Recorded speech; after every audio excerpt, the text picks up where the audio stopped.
3 unread messages, 2 missed calls, and 1 picture that made the bile rise in my throat until it tasted like copper and fear. I stared at the cracked screen of my phone, shielding it from the deluge with a trembling hand. The image was grainy, taken from a distance, but the subject was unmistakable. Lily, my 19-year-old sister, walking out of her campus library, a stack of books pressed to her chest, completely oblivious to the person stalking her from the shadows. The caption beneath the photo was brief, brutal, and terrifyingly effective. Payment due by midnight, or we collect from her. I didn't need the threat spelled out. Every choice I made from that moment on would start and end with my sister. My thumb hovered over the delete button, as if erasing the message could erase the threat. But I knew better. The Ndrangheta didn't work on out of sight, out of mind. They worked on blood and interest. And my father had left us drowning in both. I shoved the phone back into the deep pocket of my trench coat, clutching it like a lifeline. The wind howled down the avenue, tearing at the fabric of my coat, whipping strands of wet red hair across my face. It was a miserable night in New York, the kind where the city seemed to turn its back on you, offering no shelter and no mercy. I bowed my head against the gale and walked faster, my boots splashing through puddles that were deep enough to soak my socks instantly. I needed $3,000. Tonight.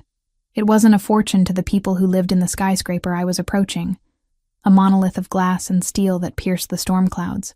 But to me, it was the difference between Lily graduating with a degree in literature and Lily disappearing into the back of a black van, never to be seen again. That fear was a cold, hard knot in my stomach, heavier than the debt, sharper than the wind. I checked the address again, squinting through the stinging rain. The Obsidian Tower. It sounded like a villain's lair from one of the comic books Lily used to read, but it was just another playground for the ultra-wealthy. I had the code the agency had texted me. Velvet Touch Escorts and Entertainment. A dignified name for a service that took 20% of your dignity and 40% of your tips. I wasn't an escort. I wasn't a dancer. I was an administrative assistant who had been laid off 2 weeks ago, desperate enough to answer a vague Craigslist ad that promised high pay for private parties. Just for tonight. I told myself that lie with every step. Just one night of humiliation to buy Lily another month of safety. The lobby was a cavern of marble and silence. I slipped in through the service entrance as instructed, grateful to avoid the judgment of the concierge. The air inside was dry and smelled of expensive sanitizer and white lilies. I dripped water onto the polished floor, creating a trail of evidence that I didn't belong here. My reflection in the elevator doors was a disaster. Pale skin, eyes that looked too wide and too green, and hair that had frizzed into a chaotic halo. Beneath the beige trench coat, I was wearing a ridiculous black lace set the agency had provided, scratching against my skin, making me feel exposed even with the coat buttoned to my chin. I pulled out my phone again to check the floor number. The screen was wet, the digits blurred by a spiderweb crack over the LCD. It looked like PH1, Penthouse 1. Or was it PH4N? The water smeared the text as I tried to wipe it. My heart hammered against my ribs, a frantic rhythm that made my hands shake. I couldn't be late. The client, a Mr. Smith, obviously a fake name, had been specific. 10:44 p.m., sharp, bachelor party. I pressed the button for the penthouse level. The elevator ascended with a smoothness that was almost unsettling, my ears popping as we climbed higher and higher above the city. I tried to rehearse the routine the agency coordinator had shown me. Walk in. Be confident. Don't touch. Keep the music loud. Get the cash. You can do this, Emily, I whispered to the empty car. For Lily. The doors slid open, revealing a hallway that was dimly lit and silent. There were no sounds of a party, no bass thumping from a stereo, no drunken laughter of men celebrating a last night of freedom, just a long corridor with plush carpet that swallowed the sound of my boots. I walked to the double doors at the end. There was no number, just a sleek black handle. I hesitated. Was this the right place? It had to be. There were only 2 penthouses, and the other one had a construction tarp over the door. This was it. I I didn't knock. The instructions said, "Walk in. Surprise is part of the package." I took a deep breath, pushed the handle down, and stepped inside. The apartment was massive, a sprawling expanse of shadows and floor-to-ceiling windows that showcased the storm raging over the Manhattan skyline. The only light came from the city below, casting long, shifting rectangles of gray and blue across the dark hardwood floors. It didn't look like a bachelor party. It looked like a mausoleum for the living. The air was frigid, smelling of aged leather, cedarwood, and something sharper, like ozone or gun oil. "Hello?" My voice came out smaller than I intended, trembling slightly. Velvet touch sent me. Silence answered me. I took a few steps further in, my eyes adjusting to the gloom.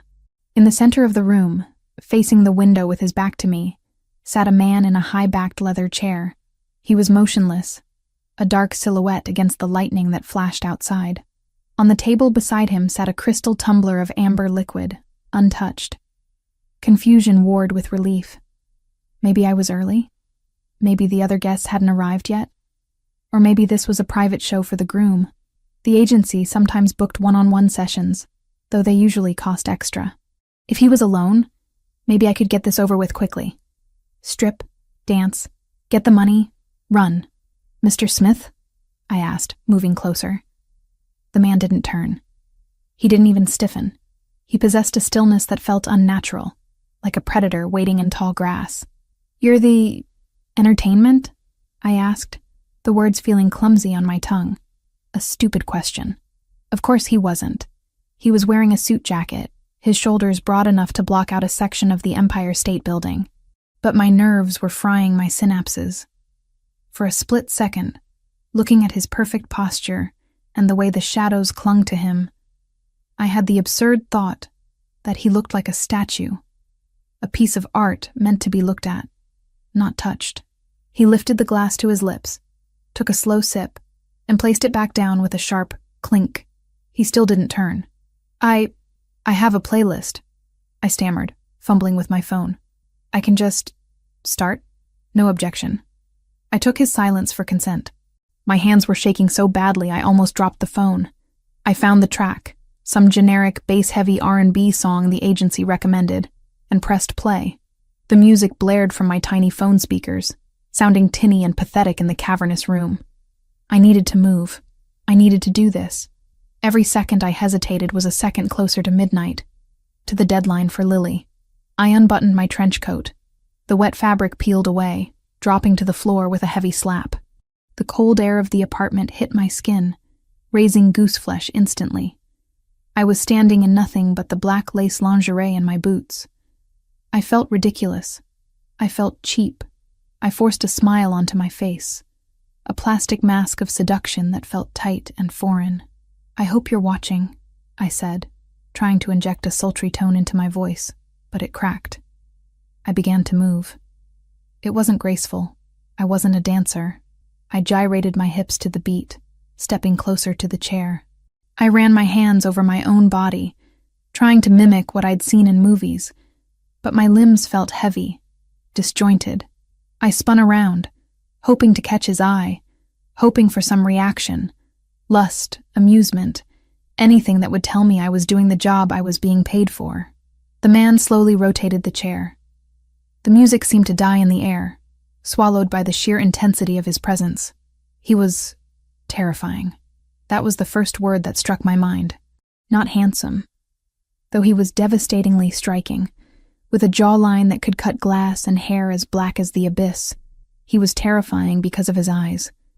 They were dark, endless pits that absorbed the light, tracking my movements with zero emotion. There was no lust in his gaze, no drunkenness, no amusement, just a cold, calculating assessment, as if he were deciding the most efficient way to disassemble me. He wasn't Mr. Smith. He wasn't a bachelor looking for a good time. I froze mid-step, my hand hovering over my hip. The music on my phone continued to tinny beat, sounding like a mockery in the silence between us.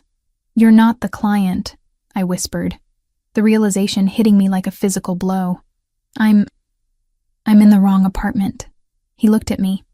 He looked at the lace lingerie that barely covered anything. He looked at the pile of wet clothes on his pristine floor. Then he looked back at my face. He stood up. He unfolded from the chair with a fluid, lethal grace that made me take a stumbling step back. He was tall, looming over me by at least a foot, his presence sucking the oxygen out of the room. He wore a charcoal suit that fit him with surgical precision, tailored to hide violence and elegance. I reached for my coat on the floor, panic flaring in my chest. "I'm so sorry." The number on my phone was blurred. "I'll just go. I'm leaving." I grabbed the wet trench coat and clutched it to my chest, backing away towards the door. My heart was slamming against my ribs so hard I thought it might bruise the bone. "Stupid, Emily. Stupid. You walked into a stranger's house and stripped." "I didn't see anything," I babbled, terrified by the way he was walking towards me. He wasn't rushing. He was stalking. "I'm just going to leave. Please." I reached the door. My hand scrambled for the handle. A large, tanned hand slammed flat against the wood right next to my head, the sound echoing like a gunshot. I gasped, pressing my back against the door, trapping myself between the dark wood and his hard body. He was close enough now that I could smell him. Sandalwood, rain, and danger. The heat radiating from him was intense, burning through the thin lace of my lingerie. He reached past me. I flinched, expecting a blow, closing my eyes tight. Click. The sound of the deadbolt sliding home was the loudest thing I had ever heard. My eyes snapped open. He hadn't hit me. He had locked us in. "You're not leaving," he said. His voice was a low rumble, a baritone that vibrated in my chest, dark and rich like expensive chocolate laced with poison. "Please," I whispered, tears pricking my eyes. "It was a mistake. I thought this was the party. I thought you were, I don't know." He leaned down, his face inches from mine. Up close, I could see flecks of gold in his dark eyes, burning with a cold, controlled fury. He didn't believe me. He didn't see a confused woman desperate for money. He saw a threat. He saw an intruder who had breached his sanctuary. He tilted his head slightly, studying my fear with clinical detachment. His gaze dropped to my chest, then back to my eyes. But there was still no desire, only a mockery of the situation. "You walked in here," he murmured, his voice soft but edged with steel. "You put on a show. You treated my home like a cheap stage." He placed a hand on the door frame on the other side of my head, caging me in completely. "You mistook me for the stripper," he said, the corner of his mouth lifting in a cruel, humorless quirk. "Now my turn." I started, but he cut me off. "Who sent you?" The question was whipped out, sharp and demanding. The mockery was gone, replaced by the authority of a man who was used to ordering executions before breakfast. Was it the Russians? Or did the O'Sullivans finally grow a spine? "What? No one!" I cried, shrinking against the wood. "The agency. Velvet Touch. I needed the money for my sister." He laughed, a dark, dry sound. "The sister defense. Classic. Tell me, Piccola, do you really expect me to believe that a woman just accidentally bypasses my security, walks into my penthouse, and starts dancing? You checked the perimeter. You scanned the room. You were stalling to see if I was alone." "I was nervous," I shouted, fear giving way to a spark of indignation. "I'm not a spy. I'm an administrative assistant with a mountain of debt. Look at me. Do I look like an assassin?" He stepped back slightly, sweeping his gaze over me again. "You look like a distraction. A honey trap designed to keep me occupied while a team breaches the service elevator." He grabbed my wrist. His grip was iron, inescapable, but not painful. Yet. He pulled me away from the door, dragging me toward the center of the room. "Let me go!" I struggled, digging my heels into the floor, but it was like trying to hold back a tidal wave. "Sit," he ordered, shoving me gently but firmly onto the leather sofa. I scrambled back against the cushions, clutching my wet coat like a shield. "You can't do this." "I'll scream." "Soundproof," he stated flatly. He walked over to a sideboard and picked up a phone. Not a cell phone, but a secure landline. He dialed a number without looking at the keypad, his eyes never leaving mine. "Silvio," he said into the receiver. "We have a breach. Penthouse 1. A woman, Redhead. Claims she's a stripper. Run her prints off the door handle. I want to know who she is, who her father is, and who owns her debt before I decide where to bury the body. My blood ran cold. Bury the body. He hung up and turned back to me. He unbuttoned his suit jacket and tossed it onto the chair he had been sitting in, then began to roll up the sleeves of his white dress shirt, revealing forearms corded with muscle and a tattoo of a black crest on his inner wrist.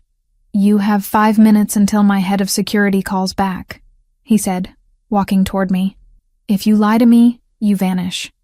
If you tell me the truth—" He stopped in front of the coffee table, leaning against it, crossing his arms over his chest. "Well, let's see if your truth is worth your life." "I told you the truth," I choked out, the reality of the situation crashing down on me. This wasn't a rich banker. This wasn't a CEO. The crest on his arm, the mention of burying bodies, the utter lack of fear. I had walked into the den of a monster. "Name," he demanded. "Emily," I whispered. "Emily Foster." "Foster," he repeated, testing the name on his tongue. "And the sister you mentioned?" "Lily. She's 19. She's at NYU. The words spilled out. "My dad, he died 3 months ago. He owed money. A lot of money. To bad people. They sent me a picture of her tonight. They said they'd take her if I didn't pay $3,000 by midnight." Marco Ravellini, though I didn't know his name yet, watched me. He seemed to be listening not just to my words, but to the cadence of my breathing, the pitch of my hysteria. "3,000, he said, his voice flat. "Peanuts." "It's my life," I snapped, the adrenaline overriding my self-preservation. "It's her life. Just because you have a penthouse doesn't mean the rest of us aren't drowning. I came here to debase myself for $3,000 because I love her. So go ahead, kill me if you want. But if you hurt her—" I stopped, breathing hard. I had just threatened a man who had casually discussed burying me. Marco stared at me. For a moment, the icy mask slipped. Something flickered in his eyes. Not pity, never pity, but recognition. Maybe even respect. Or maybe he was just calculating how much trouble it would be to clean my blood off his rug. The secure phone on the sideboard rang. The sound shattered the tension like glass. Marco held my gaze for 1 second longer before turning to answer it. "Speak," he said. I watched his back, my muscles coiled, wondering if I could make a run for the elevator, but he had the key, and the door was bolted. I was trapped. "Foster," Marco said into the phone, repeating my name. "Emily. Father. Robert Foster. Deceased. Gambling debts. Creditor. The Calabrese clan." He paused. The air in the room seemed to drop 10 degrees. "No," Marco said, his voice dropping to a terrifying whisper. "Not the Calabrese. They sold the debt last week. To the 'Ndrangheta. He turned slowly to look at me. The look on his face had changed. The annoyance was gone. The suspicion was different. It was heavier. "Okay," Marco said to the person on the other line. "Bring the file, and get the car ready." He hung up. He walked over to me. I pressed myself deeper into the sofa, trembling. He stopped right in front of me, towering over my seated form. "You have a debt with the 'Ndrangheta," he stated. It wasn't a question. "Yes," I whispered. "And you thought shaking your ass for $3,000 would save your sister from them." He shook his head, a gesture of dark amusement. "You have no idea what you're dealing with, do you, Emily? The interest alone is $5,000 a week. They weren't going to let her go tonight. They were just going to take the money and take her anyway." I felt the blood drain from my face. "What? No. The text said, 'They lie,'" he said simply. "That's what they do." He looked at his watch. 10:15 p.m. You have less than 2 hours before they grab her." "I have to go," I cried, scrambling to stand up. "I have to warn her. I have to—" He put a hand on my shoulder and pushed me back down. It wasn't violent, but it was immovable. "You aren't going anywhere," he said. "If you walk out that door, you're dead. My men are in the lobby. The 'Ndrangheta has spotters on this block. If they see you running, they'll know you failed." "Then what do?" I screamed, the tears finally spilling over. "Please, just let me go." Marco stared at me. He looked at my tear-streaked face, my trembling hands, the desperate love for my sister that was radiating off me in waves. He seemed to be weighing options, calculating risks and benefits on an invisible ledger. "You need protection," he said. "And money. And power. I have none of those things," I sobbed. "No," he agreed. "But I do." He stepped back and extended a hand toward me, not to hit me, not to grab me, but an offer. "Stand up, Emily," he commanded. I looked at his hand, large, calloused, dangerous. "Why?" I asked. "Because," Marco Ravellini said, his eyes locking onto mine with an intensity that promised both salvation and damnation. "You just walked into the wrong apartment, but you might have stumbled into the only solution that keeps your sister alive. But it's going to cost you a lot more than a dance." He waited. "Get up." I hesitated, then reached out. My small, pale hand vanished into his grip. He pulled me to my feet, the heat of his skin searing mine. "Now," he said, pulling me toward the bedroom door. "Let's get you something to wear that doesn't make you look like a drowned rat. We have a debt to discuss." The silk shirt Marco had given me was warm, smelling of cedar and something darker, like burnt sugar and gun oil. It hung to my mid-thigh, swallowing my frame, while the drawstrings of the sweatpants were pulled tight to keep them from sliding off my hips. I stepped out of the bathroom, the steam trailing behind me, and found the main room transformed. The shadows seemed deeper, the silence heavier, broken only by the rhythmic drumming of the storm against the reinforced glass. Marco stood by the minibar, pouring amber liquid into 2 crystal glasses. He didn't turn when I entered, but his posture shifted slightly, acknowledging my presence. "Sit," he commanded, his voice low and devoid of the threat that had been there 10 minutes ago. Now it was just business. I took a seat on the edge of the leather sofa, my hands clasping together to stop their trembling. It wasn't the cold anymore. It was the adrenaline crash. I was in a stranger's penthouse, half naked in his clothes, waiting to hear if my life was over or just beginning. He walked over and extended a glass to me. "Brandy, drink it. It helps with the shock." I took it, the crystal heavy and cool against my palm. I took a sip, the liquor burning a path down my throat, settling the nausea that had been roiling in my stomach since I saw that picture of Lily. "I ran a background check while you were in the shower," Marco said, leaning back against the heavy oak desk, crossing his ankles. He looked deceptively relaxed, but his eyes were sharp, dissecting me. "Emily Foster, 24, graduated with honors in business administration. Laid off from Miller and Tate 3 weeks ago. No criminal record. Credit score destroyed by co-signing your father's loans." He paused, swirling the liquid in his glass. "You're clean. You're desperate. And you're invisible." "I don't feel invisible," I murmured, staring into the amber liquid. "I feel like a target." "You are a target," he corrected. "The Ndrangheta doesn't collect debts to pay bills, Emily. They collect leverage. Your father owed $150,000. The interest is compounding at 5% weekly. You walking in here with $3,000 tonight? It wouldn't have saved your sister. It would have just told them you were ready to pay. They would have taken the money, laughed, and taken her anyway." I felt the blood drain from my face. I knew it was bad. Dad had always been vague about who he borrowed from. But hearing the numbers, hearing the name of the organization, made the air leave my lungs. "So there's no way out," I whispered. "That's what you're telling me. I can't pay that. I'll never be able to pay that. Not on an administrative assistant's salary, no. And certainly not by dancing in strangers' apartments." Marco took a sip of his drink, his gaze never leaving my face. "But there is a way out. A trade." I looked up at him. "I have nothing to trade. You said it yourself. I have no money. I have no assets. You have a face that doesn't belong in my world," he said. He pushed off the desk and walked toward me, stopping just outside my personal space. The air around him felt charged, electric.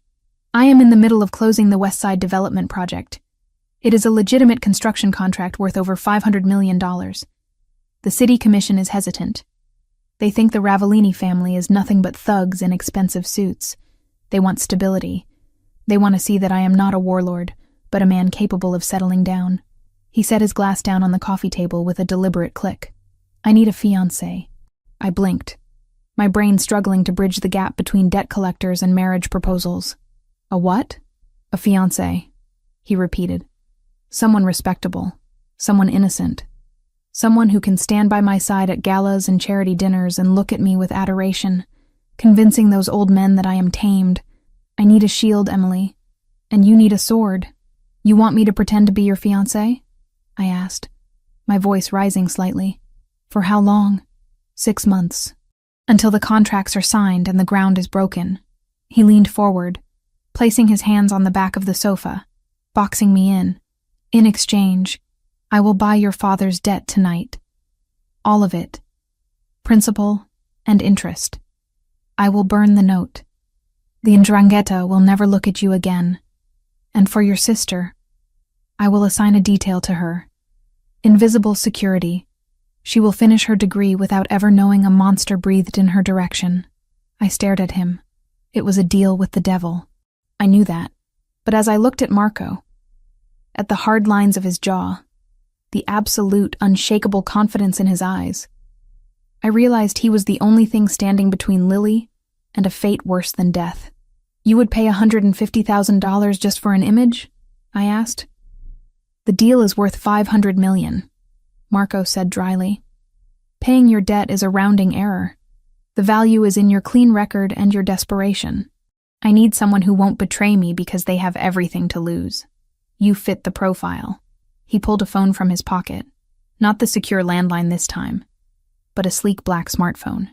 It is 10:55. The deadline is midnight. Do we have a deal? I didn't hesitate. I didn't think about the morality of living with a crime boss. I thought about Lily's smile. I thought about the fear that had been my constant companion for months. Yes, I breathed. Yes, I'll do it. Marco nodded once. No smile, just satisfaction. He dialed a number and put the phone to his ear, his eyes locking onto mine. Get me Calabresi, he ordered. A pause. Then his voice dropped, becoming silky and terrifying. Giovanni, I hear you're holding paper on Robert Foster. I'm buying it. Send the wire instructions. Now. He listened, his expression darkening. I don't care about your future plans for the girls, Giovanni. The debt is mine. The girls are mine. If you send a single car near NYU, if anyone even looks at the younger one, I will consider it an act of war. And you know I don't leave survivors. The silence in the room was deafening. I held my breath, clutching the brandy glass like a lifeline. Good, Marco said. He tapped a few times on his tablet, which lay on the table. Funds sent. Confirm receipt. Another pause. Stay away from my family, Giovanni. He hung up and tossed the phone onto the cushion beside me. It is done. You are free of them. The relief hit me so hard I actually gasped, a tear slipping down my cheek. The weight that had been crushing my chest for 90 days vanished in seconds. Thank you, I choked out. I don't. Thank you. Don't thank me yet, Marco said, his voice hard again. You have sold your next 6 months to me, and I am a demanding owner. He walked over to the window, looking out at the city he clearly thought he owned. There are rules, Emily. If we do this, we do it perfectly. Rule 1. You never leave this penthouse without my security team, ever. You are now a target for my enemies. I understand, I said, wiping my face. Being a target in a penthouse was better than being a target in a dark alley. Rule 2. Total transparency. If you get a text, I see it. If you call your sister, I listen. No secrets. Fine, I agreed. I have nothing to hide. Rule 3. Marco turned back to me, and for the first time he hesitated. He walked back until he was standing directly in front of me. We have to sell this. To the staff. To the press. To the world. It has to look real. Which means you sleep in my bed. My heart skipped a beat. You want me to. I want you to sleep. He cut in firmly. I do not require sex as part of this contract. I can get sex anywhere in this city. I do not need to coerce a desperate woman. But my housekeeper arrives at 7. My security monitors the halls. If you are in the guest room, they will know it is a sham. Rumors spread. So you sleep in my bed, every night. He searched my face, looking for revulsion or fear. Can you handle that? I looked at him. He was dangerous, yes, but he had just saved my sister without blinking. He was a monster, but he was a rational one. I can handle it, I said steadily. Good. He walked to a dresser and returned with a small velvet box. He opened it to reveal a massive emerald-cut diamond ring. Give me your hand. I extended my left hand. He slid the ring onto my finger. It was cold, heavy, and flashed brilliantly in the dim light. It fits well enough, he muttered, not letting go of my hand immediately. His thumb brushed over my knuckles, sending a jolt of heat up my arm. You understand what this ring means? It means you are under my protection. It means you are Ravellini property. Anyone who touches you answers to me. Property, I repeated. It should have felt degrading. Instead, it felt safe. Come, he said, pulling me up. You look exhausted. He led me to the master bedroom. It was vast, dominated by a king-sized bed with dark gray linens and a fireplace that flickered with low gas flames. The bathroom is there. I'll have a wardrobe sent tomorrow. Go to sleep, Emily. He turned to leave. Marco? I called out. He stopped at the door. Yes? Thank you. For Lily. I won't let you down. He glanced back, his expression unreadable in the shadows. See that you don't. Sleep well, fiancé. He closed the door. I was alone. I looked at the ring again, then climbed into the massive bed. It smelled of him, sandalwood and power. For the first time in months, I didn't check the locks on the windows. I didn't push a chair against the door. I closed my eyes and let the darkness take me. I woke briefly when the door opened hours later. I feigned sleep as the mattress dipped. Marco got in beside me. He didn't touch me. He stayed on his side, a solid wall of heat. But the tension in the room was palpable. It wasn't sexual, not exactly. It was the awareness of a predator sharing its den. I fell back asleep to the sound of his steady breathing, feeling safer than I had in my entire life. Sunlight woke me. I reached out, but the other side of the bed was cold. Marco was gone. I sat up, spotting a note on the bedside table written on heavy cardstock. Stylist at 10. Lunch at 1. Wear the green dress. M. Short. Commanding. Typical. A knock at the door preceded a petite woman with gray hair entering with a tray. Buongiorno, signorina. I am Maria. She set coffee down. Mr. Marco asked me to inform you that your sister, Lily, was successfully moved to the secure housing near her campus this morning. She believes she won a housing lottery scholarship. My breath caught. He had handled everything, even the lie to keep Lily from worrying. Thank you, Maria, I said, my voice thick with emotion. He is a hard man, Maria said, noticing the ring on my finger. But he protects what is his. Coffee is black. Drink. She left, and I obeyed. I drank the coffee, feeling the caffeine sharpen my senses. I walked into the closet Marco had mentioned. A rack of clothes had been wheeled in, but one garment bag stood out. I unzipped it. Inside was a dress of deep emerald green silk. It was simple, backless, and looked like liquid money. At 10 a.m., the stylist arrived. I endured the hair and makeup session, watching myself transform in the mirror. The pale, terrified girl from last night vanished. In her place was a woman with glossy red waves, sharp eyeliner, and a dress that hugged every curve like a second skin. I walked out into the living room at 12:55. Marco was standing by the elevator, talking to a hulking security guard. He stopped mid-sentence when he saw me. His eyes raked over me, starting at the heels, traveling up the slit of the dress, lingering on the exposed skin of my back as I turned, and finally meeting my eyes. The air seemed to leave the room. He didn't smile, but his pupils dilated, swallowing the brown of his irises. He walked over, stopping inches from me. He reached out, his knuckles grazing my bare shoulder, adjusting a strap that didn't need adjusting. Good, he murmured, his voice rougher than usual. You look the part. I aim to please, I replied, lifting my chin. Remember the rules. he said, his gaze dropping to my lips for a fraction of a second before snapping back up. Out there, you adore me. I can be very convincing, I challenged. He offered his arm. Then let's go. My turn to show you off. I took his arm. It was like holding onto a steel beam.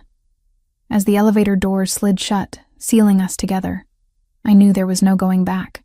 I was playing a dangerous game, but for the first time, I felt like I might actually win. The debt was paid. Lily was safe. And I was standing next to the king. 3 weeks inside the penthouse had established a rhythm that was both terrifyingly abnormal and strangely domestic. My world had shrunk to 4,000 square feet of marble, glass, and modern art, yet it felt larger than the cramped apartment I had shared with Lily, simply because the ceiling of anxiety had been lifted. The debt was gone. The threats had ceased. My phone no longer rang with blocked numbers that made my blood run cold. I had expected to be a prisoner, bored and listless, waiting for the master of the house to return. But boredom was a luxury I couldn't afford. And Marco Ravellini was not a man who tolerated useless things in his orbit. By the second week, I couldn't stand the silence of the days while he was out managing assets, which I assumed was a euphemism for terrifying construction unions or laundering money. I had started organizing. It began with the kitchen pantry, which was stocked with gourmet ingredients that no one used, arranged in a chaos that offended my administrative soul. Then I moved to the library. Finally, I had dared to enter his home office. It was a disaster of brilliance. Blueprints were scattered over the mahogany desk, mixed with financial ledgers and permits. I spent 2 days organizing them by project, date, and priority, color-coding the files with sticky notes I found in a drawer. When Marco had come home that night and seen the desk, he had stopped dead in the doorway. I had braced myself for anger.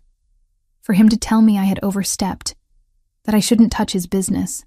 Instead, he had walked to the desk, run a finger over the neatly stacked permits for the West Side project, and looked at me with a raised eyebrow. Efficient, was all he said.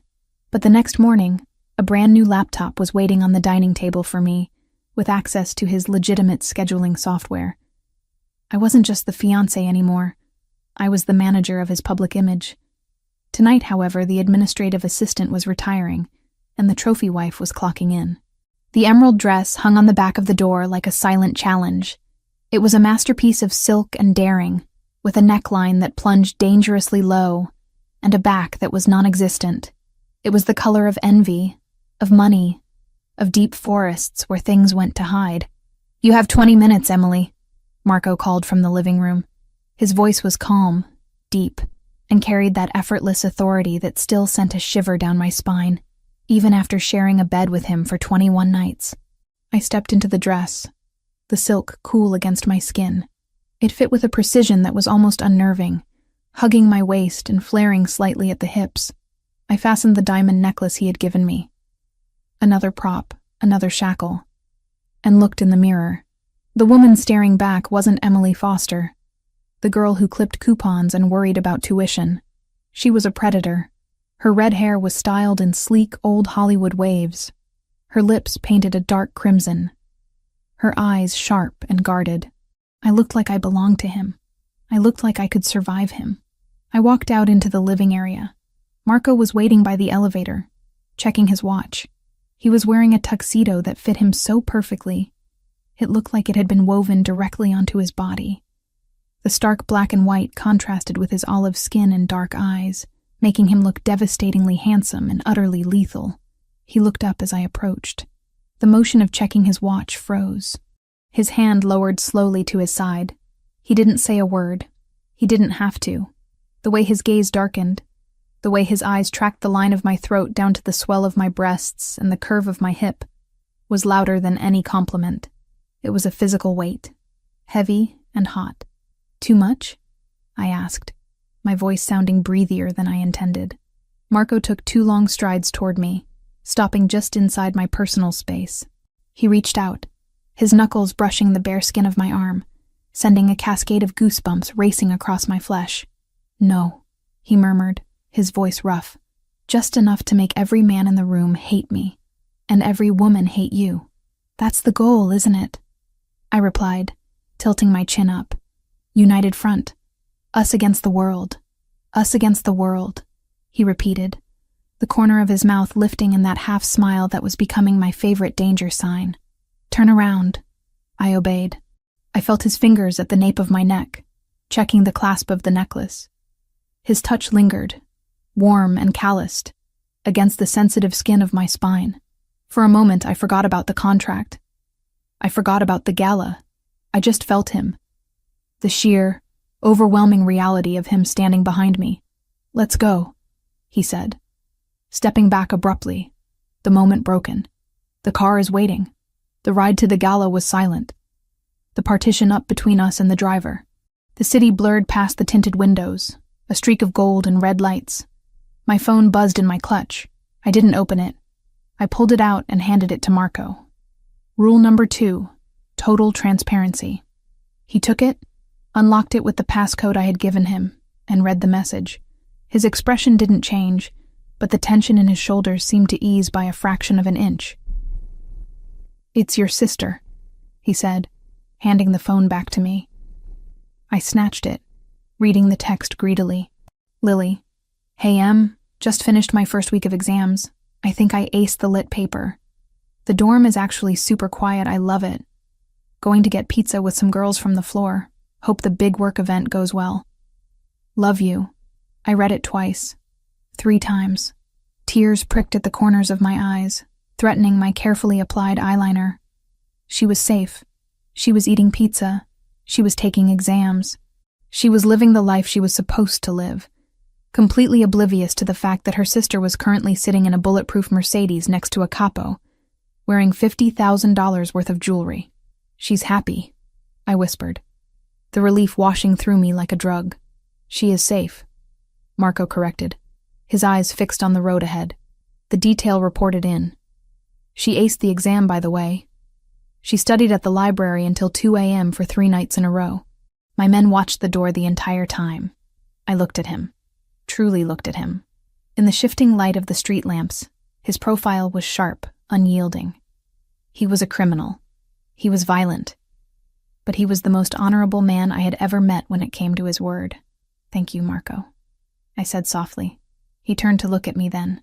You are paying for it, Emily. Tonight. With every smile. With every lie. Do not make me regret the investment. I won't, I promised. And I meant it. The gala was held at the Pierre Hotel, a bastion of old New York money and power. The ballroom was a sea of black ties and designer gowns, the air thick with the scent of expensive perfume and the underlying stench of ambition. As we entered, I felt the shift in the room. Heads turned. Conversations stalled. It was one thing to hear that Marco Ravellini had a fiancée. It was another to see her. I tightened my grip on his arm, feeling the hard muscle beneath the tuxedo jacket. Chin up, he whispered against my ear, his breath hot. You own this room, because you're with me. We move through the crowd like sharks cutting through a school of fish. Marco introduced me to politicians, real estate tycoons, and union leaders. I played my part perfectly. I laughed at their unfunny jokes. I gazed at Marco with adoring eyes. I let him rest his hand possessively on the small of my back, his thumb tracing slow, distracting circles on my bare skin. Marco, you devil! A booming voice interrupted us near the champagne fountain. A man in his 60s, with silver hair and a face that looked like it had been carved out of granite, approached us. He was holding a scotch, his eyes sharp and calculating. I recognized him from the files I had organized. Vittorio Bianchi, a rival associate, wealthy, influential, and according to Marco's notes, a snake. Vittorio. Marco greeted him with a nod that was polite but cold. Enjoying the evening? I am now, Vittorio said, his gaze sliding to me. It wasn't a look of appreciation. It was a look of appraisal, like I was a racehorse he was considering betting on. So, this is the mystery woman. The one who finally put a leash on the Ravellini wolf. Emily, Marco said, his hand tightening slightly on my waist. My fiancée, Emily, Vittorio repeated, stepping closer. I don't believe we've met. I know all the families in the tri-state area. Foster. I don't recall a foster family. It was a dig. a subtle way of asking who the hell I was, and confirming that I was a nobody.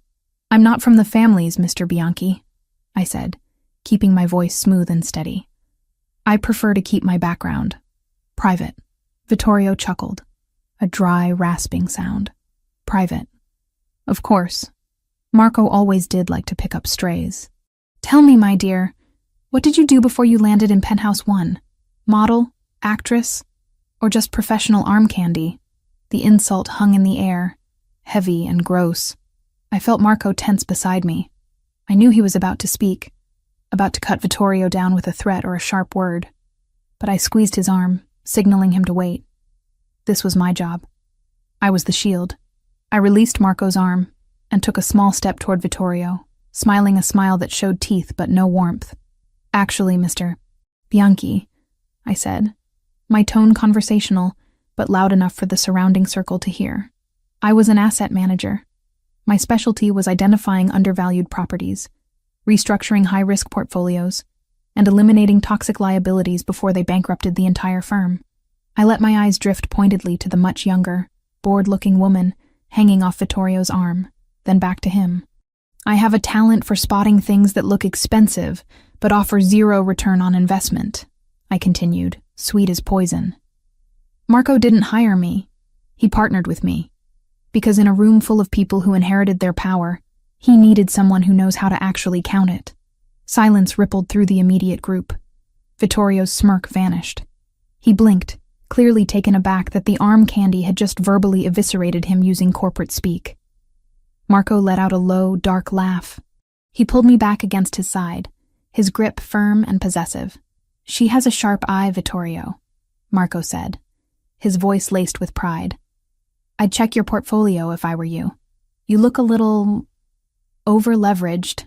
Vittorio sputtered something incoherent and excused himself quickly, dragging his date away. As soon as he was gone, Marco leaned down, his lips brushing my ear. "Remind me never to piss you off in a boardroom," he murmured. "He was rude," I whispered back, my heart hammering from the confrontation. "He was testing you," Marco said, "and you didn't just pass. You buried him." He turned his head, his nose grazing my cheek. "You look magnificent when you're defending me, Emily. It suits you." The heat in his voice was undeniable. It wasn't acting. For the rest of the night, the dynamic shifted. Marco wasn't just parading me around. He was keeping me close. His touches lingered longer. His eyes sought mine constantly, dark with a hunger that had nothing to do with the buffet. By the time we left at 1 a.m., my feet were screaming in protest against the stilettos, but my adrenaline was still high. The car ride back was charged with electricity. Marco sat closer to me than before, his thigh pressing against mine. He didn't check his phone. He watched me. We rode the elevator up to the penthouse in silence, the air thick enough to choke on. When the doors opened, I kicked off my heels immediately, groaning as my feet hit the cool marble floor. "Torture devices," I muttered, picking them up by the straps.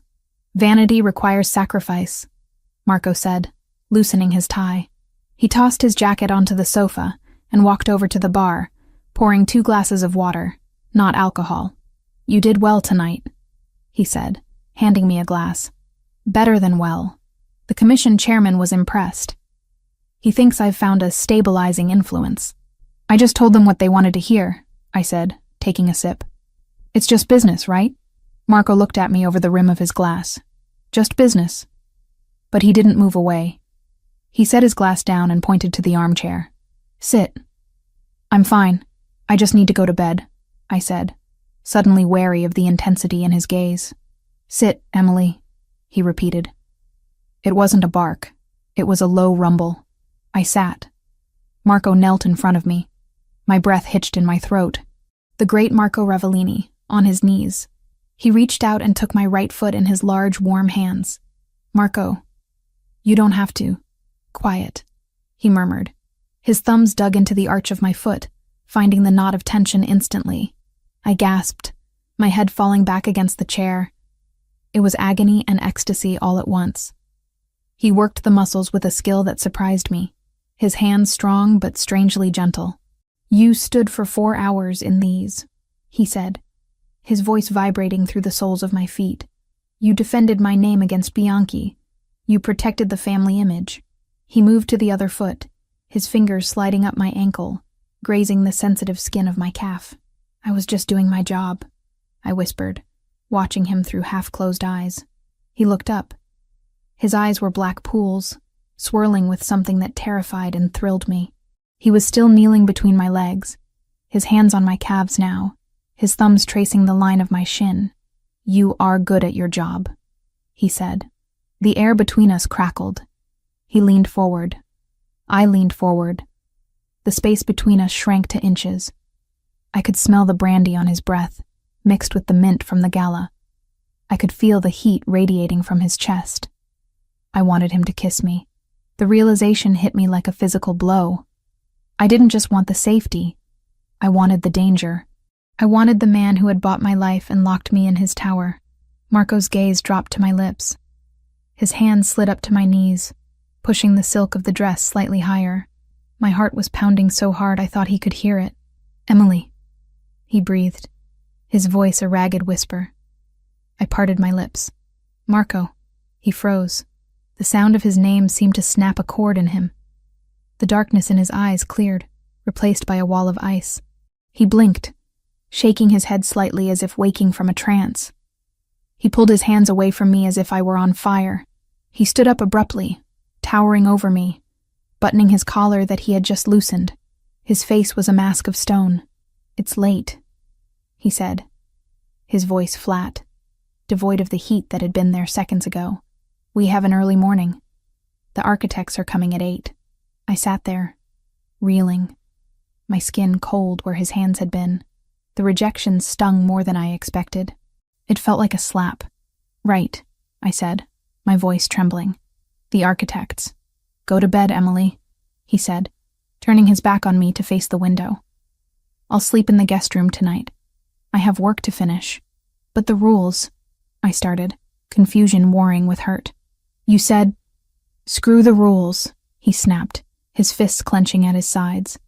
"Just for tonight. Go." I stood up, grabbing my shoes. I didn't look at him.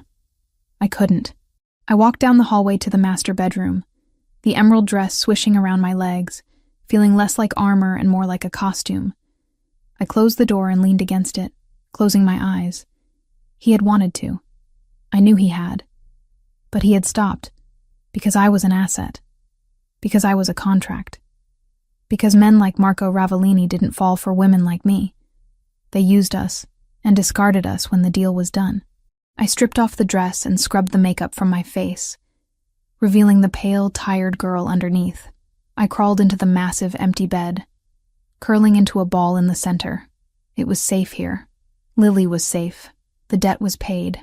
I had everything I had asked for. So why did the empty space beside me feel so much like loneliness? I fell asleep listening to the silence of the penthouse, wishing for the sound of the door opening, wishing for the monster to come back and claim his territory.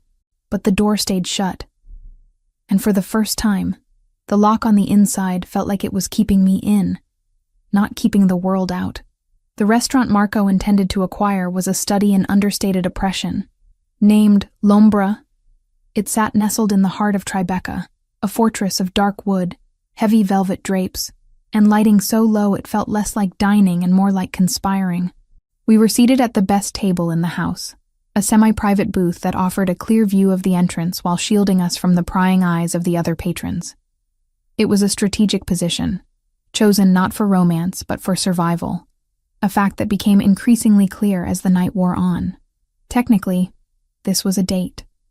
A public outing designed to feed the rumor mill and solidify the narrative of the love-struck Don and his respectable fiancé. But the air between us was brittle, snapping with the unresolved tension from the night before. Marco hadn't touched me since the moment he pulled away in the penthouse living room, leaving me cold and confused in the armchair. He had slept in the guest room, and our morning interactions had been limited to curt nods and monosyllabic instructions about the schedule. "The risotto is excellent," Marco said, his voice cutting through the silence. He wasn't looking at his food. His eyes were scanning the perimeter of the room, tracking the movements of the waiters, the guests, the shadows near the kitchen. "I'm sure it is," I replied, pushing the rice around my plate with a silver fork.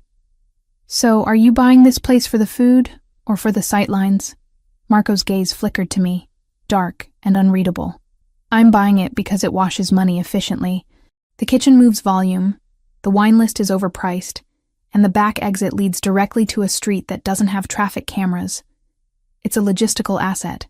Everything is an asset to you, I said, the words coming out sharper than I intended. Restaurants, buildings, people. He set his wine glass down slowly. The crystal chimed against the table, a stark sound in the hum of the room. You are angry. I'm not angry, I lied, taking a sip of water to cool the heat rising in my cheeks. I'm just tired of trying to figure out where the act ends and the person begins. Last night was a mistake, he interrupted, his voice dropping to a low, rough timbre that vibrated in my chest. I crossed a line. It won't happen again. Because it's not in the contract? I challenged, leaning forward. Or because you're terrified that if you actually let someone in, you might lose your edge. Marco's jaw tightened. He looked like he wanted to reach across the table and shake me, or kiss me, or maybe both. I am trying to keep you alive, Emily. Distraction gets people killed in my world. Attachments are weaknesses. I'm already an attachment, I whispered. I'm wearing your ring. I'm living in your house. You paid $150,000 for me. It's a little late to pretend I'm just a line item on a spreadsheet. He opened his mouth to respond, a flash of genuine emotion finally breaking through his mask.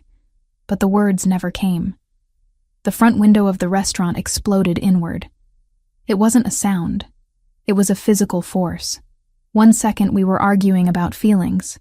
The next, the world dissolved into a cacophony of shattering glass and screaming patrons. Shards of the window flew across the dining room like diamond shrapnel. Marco moved before my brain could even process the threat. He didn't duck. He lunged. He vaulted over the table, crashing into me, his heavy body slamming me down into the leather banquette. He covered me completely, shielding my head with his arms, burying my face in his chest. Pop, pop, pop. The sounds were distinct, rhythmic, and terrifyingly familiar from movies. But in real life, they were deafening. Gunfire, suppressed, professional, and close. Stay down, Marco roared, his voice a command that brooked no argument. He pulled a gun from a holster beneath his jacket, a sleek black weapon that had been invisible moments ago. He rose to a crouch, firing 2 shots over the top of the booth. I heard a wet thud, and a scream cut short. The smell of cordite and dust filled my nose, choking me. Who are they? I screamed, clutching the lapels of his jacket, my heart hammering against my ribs like a trapped bird. Ndrangheta, Marco snarled, firing again. They didn't accept the buyout. They want blood. He grabbed my arm, his grip bruising. We move, now. Keep your head down and stay behind me. He hauled me up, keeping his body between me and the shattered front of the restaurant where 3 men in ski masks were advancing, weapons raised. Marco fired with terrifying precision, taking one of them down with a shot to the shoulder, buying us a second of time. We ran, not toward the exit, but toward the kitchen. The other diners were scrambling under tables, screaming, creating a chaotic obstacle course. Marco shoved a waiter out of the line of fire, never stopping his forward momentum. We burst through the swinging double doors into the kitchen. It was a labyrinth of stainless steel, steam, and panic. Chefs were cowering in corners. Pots were boiling over on the stoves. "The back alley!" Marco shouted, pointing toward a heavy steel door at the far end. "Go! I'll cover you!" I sprinted, my heels slipping on the greasy tile floor. I kicked them off without breaking stride, running barefoot through the debris. Marco was behind me, walking backward, his gun trained on the doors we had just come through. I reached the exit, my hand slamming against the push bar. It opened with a metallic groan into the cool night air. "Marco!" I turned to call him. That was when I saw it. Marco was focused on the main doors, expecting the gunmen to follow the path we had taken. But in the reflection of a stainless steel refrigerator to his right, I saw movement. The service entrance. A side door used for deliveries. It was opening slowly, a gun barrel emerging, aimed directly at Marco's exposed flank. He didn't see it. The noise of the kitchen, the hissing steam, the shouting. masked the sound of the door. Time seemed to warp, stretching into a slow-motion nightmare. If I stayed silent, if I just ran, I would be safe. But he would be dead. The man who paid my father's debt. The man who protected Lily. The man who had massaged my feet and looked at me like I was the only woman in the world. "Marco, right, kitchen door!" I screamed, my voice tearing at my throat. He didn't hesitate. He didn't look at me to verify. He trusted my voice instantly. He spun, dropping to one knee, and fired blindly toward the service entrance. The gunman, caught by surprise, fired wide. The bullet pinged off a hanging pot rack, inches from Marco's head. Marco's return fire was true. The attacker crumpled backward, the door swinging shut on his body. Marco looked at me then, for just a fraction of a second. His eyes were wild, dilated, burning with an intensity that could scorch the earth. There was no asset in that look. There was only raw, primal recognition. "Go!" he roared. I scrambled into the alley. A black armored SUV was already screeching around the corner, Marco's security team having been alerted by the shots. The back door flew open before the car even stopped. I dove inside, scrambling across the leather seats. Marco dove in right behind me, shouting, "Go, go, go!" to the driver. The SUV peeled out, tires smoking, slamming me back against the seat. Bullets sparked against the rear window, leaving spiderweb cracks in the bulletproof glass but failing to penetrate. We swerved onto the main road, weaving through traffic, leaving the chaos of Lombra behind. For a long minute, the only sound in the car was our ragged breathing. Marco was checking his magazine, reloading with practiced shaky hands. He looked at the driver. "Status? Clear, boss. We have 2 pursuit vehicles, but Rocco and the tail team are intercepting. We're heading to the safe house. The penthouse is compromised." "Do it," Marco said. He turned to me. He grabbed my face between his hands, his fingers digging into my cheeks, tilting my head up. His eyes frantically scanned my face, my neck, my torso. "Are you hit?" he demanded, his voice cracking. "Emily, answer me. Are you hurt?" "I'm fine," I gasped, my hands coming up to grip his wrists. "I'm okay. Are you?"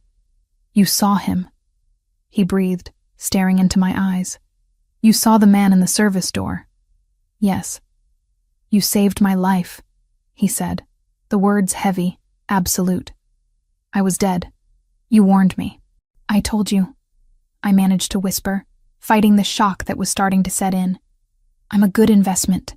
Marco let out a sound that was half laugh, half sob.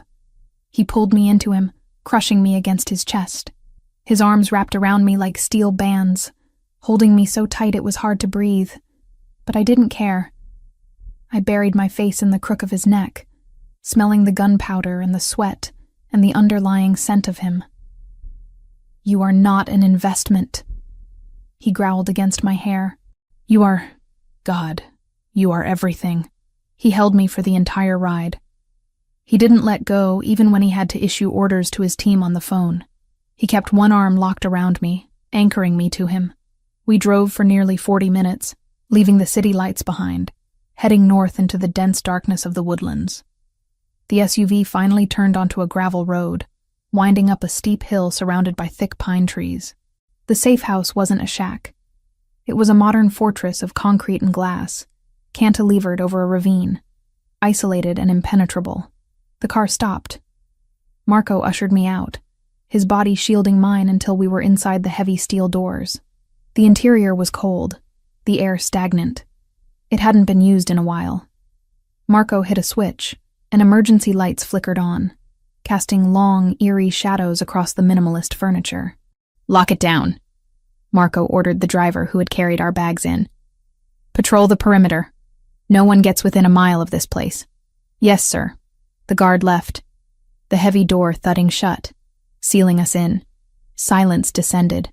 The adrenaline that had kept me moving began to curdle into something else. A shaking, frantic energy that needed release. I looked at Marco.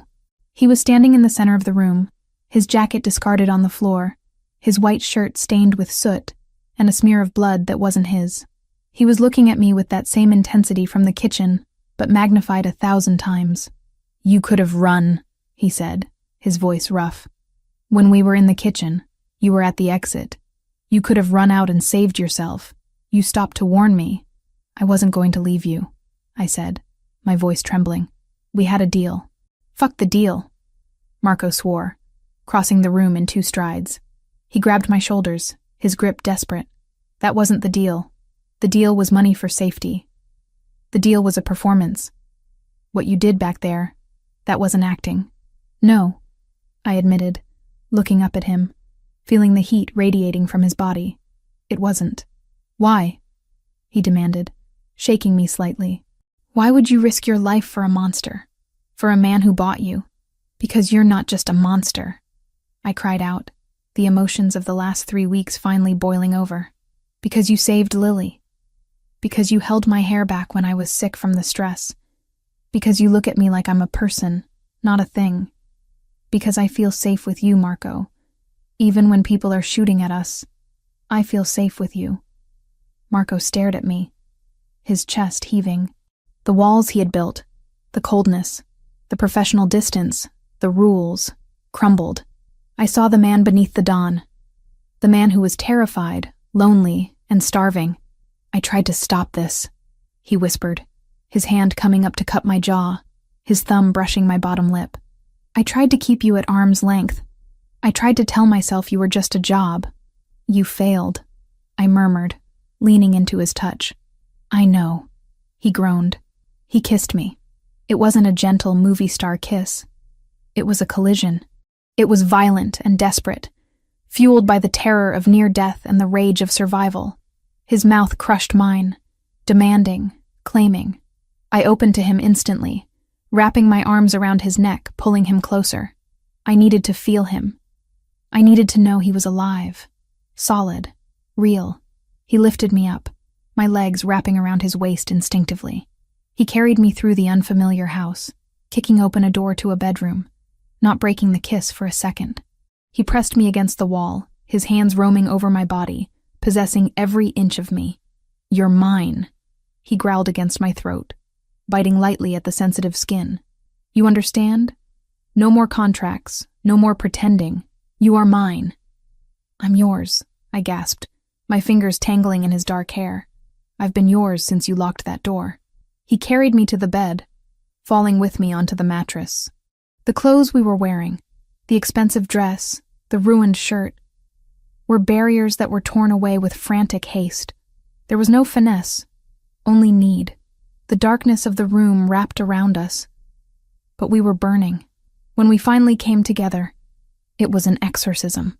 We were driving out the fear of the bullets, the sound of the glass shattering, the image of the gunman in the doorway. It was raw and absolute. I cried out his name, and he answered with a reverence that shook me to my core. Later, much later, the storm outside had returned, rain lashing against the glass of the safe house. We lay tangled in the sheets, limbs heavy with exhaustion. Marco was on his back, one arm thrown over his eyes, the other holding me tight against his side. My head rested on his chest, listening to the steady, strong beat of his heart. "Emily?" His voice was a rumble in the dark. "Yeah?" He moved his arm, turning his head to look at me. The hardness was gone from his face. He looked younger, vulnerable. "I lied to you," he said softly. I tensed slightly. "About what?" "About the reason I bought your debt." I pushed myself up on one elbow, looking down at him. "You said it was for the image, for the construction deal." "It was," he said, reaching up to tuck a strand of hair behind my ear. "But that's not the only reason. When you walked into my penthouse that first night, when you were dancing, looking so terrified but so determined, I didn't lock the door because I thought you were an assassin." "Why did you lock it?" I asked, my breath catching. "Because I knew that if I let you walk out, I would tear the city apart trying to find you again," Marco confessed, his thumb tracing the line of my jaw. "I wanted you before I knew your name. The deal, the fiancé scheme, it was just an excuse to keep you." I stared at him, stunned. "You mean, I fell for the girl who mistook me for a stripper," he said, a small, crooked smile touching his lips. "And tonight, when I saw that gun pointed at me, my only thought wasn't that I was going to die. It was that I wouldn't get to tell you. My eyes filled with tears. "You told me now. I'm telling you now," he corrected. He pulled me down, kissing me softly, sweetly this time. "And I'm going to spend the rest of my life showing you. No more acts, Emily. This is real." I rested my forehead against his. "It's real." We lay there in the quiet of the safe house, the world outside full of enemies and danger. But inside, in the circle of his arms, the war felt very far away. The contract had burned up in the fire of the kitchen. What was left was something stronger, something forged in steel and blood. "Go to sleep," Marco whispered, pulling the duvet over us. "I've got you. I'm not going anywhere."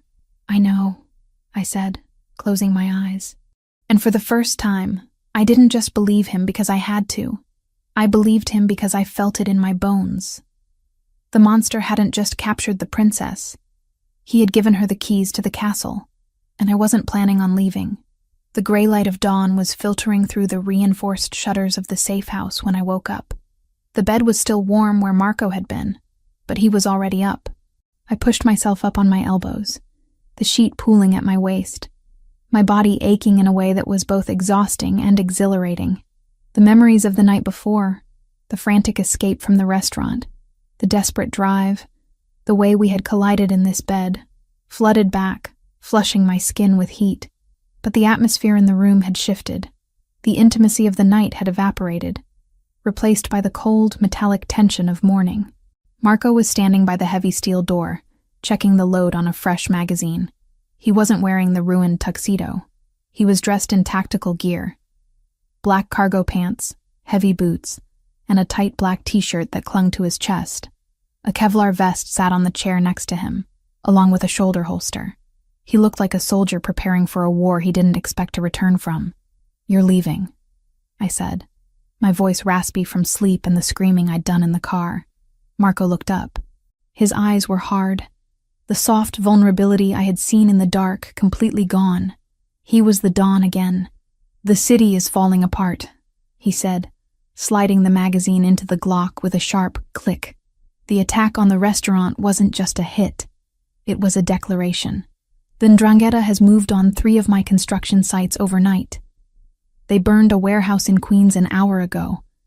If I don't show my face, if I don't strike back now, the commission will think I'm weak. And if they think I'm weak, they'll let the wolves in." I climbed out of bed, wrapping the duvet around me like a toga, ignoring the cold floor on my bare feet. "You can't go out there. They tried to kill you 6 hours ago. They'll be waiting." "I know," he said, pulling the vest over his head and fastening the Velcro straps. "That's why I'm going to meet them." I called for a sit-down, a parley. "A parley?" I repeated, skepticism dripping from my voice. "Marco, they shot up a restaurant full of civilians. They don't want to talk. They want territory," Marco corrected, grabbing a dark jacket to cover the tactical gear. "And they want to know why I bought your debt. They think I'm sentimental. I need to show them I'm not." He walked over to me, stopping just inches away.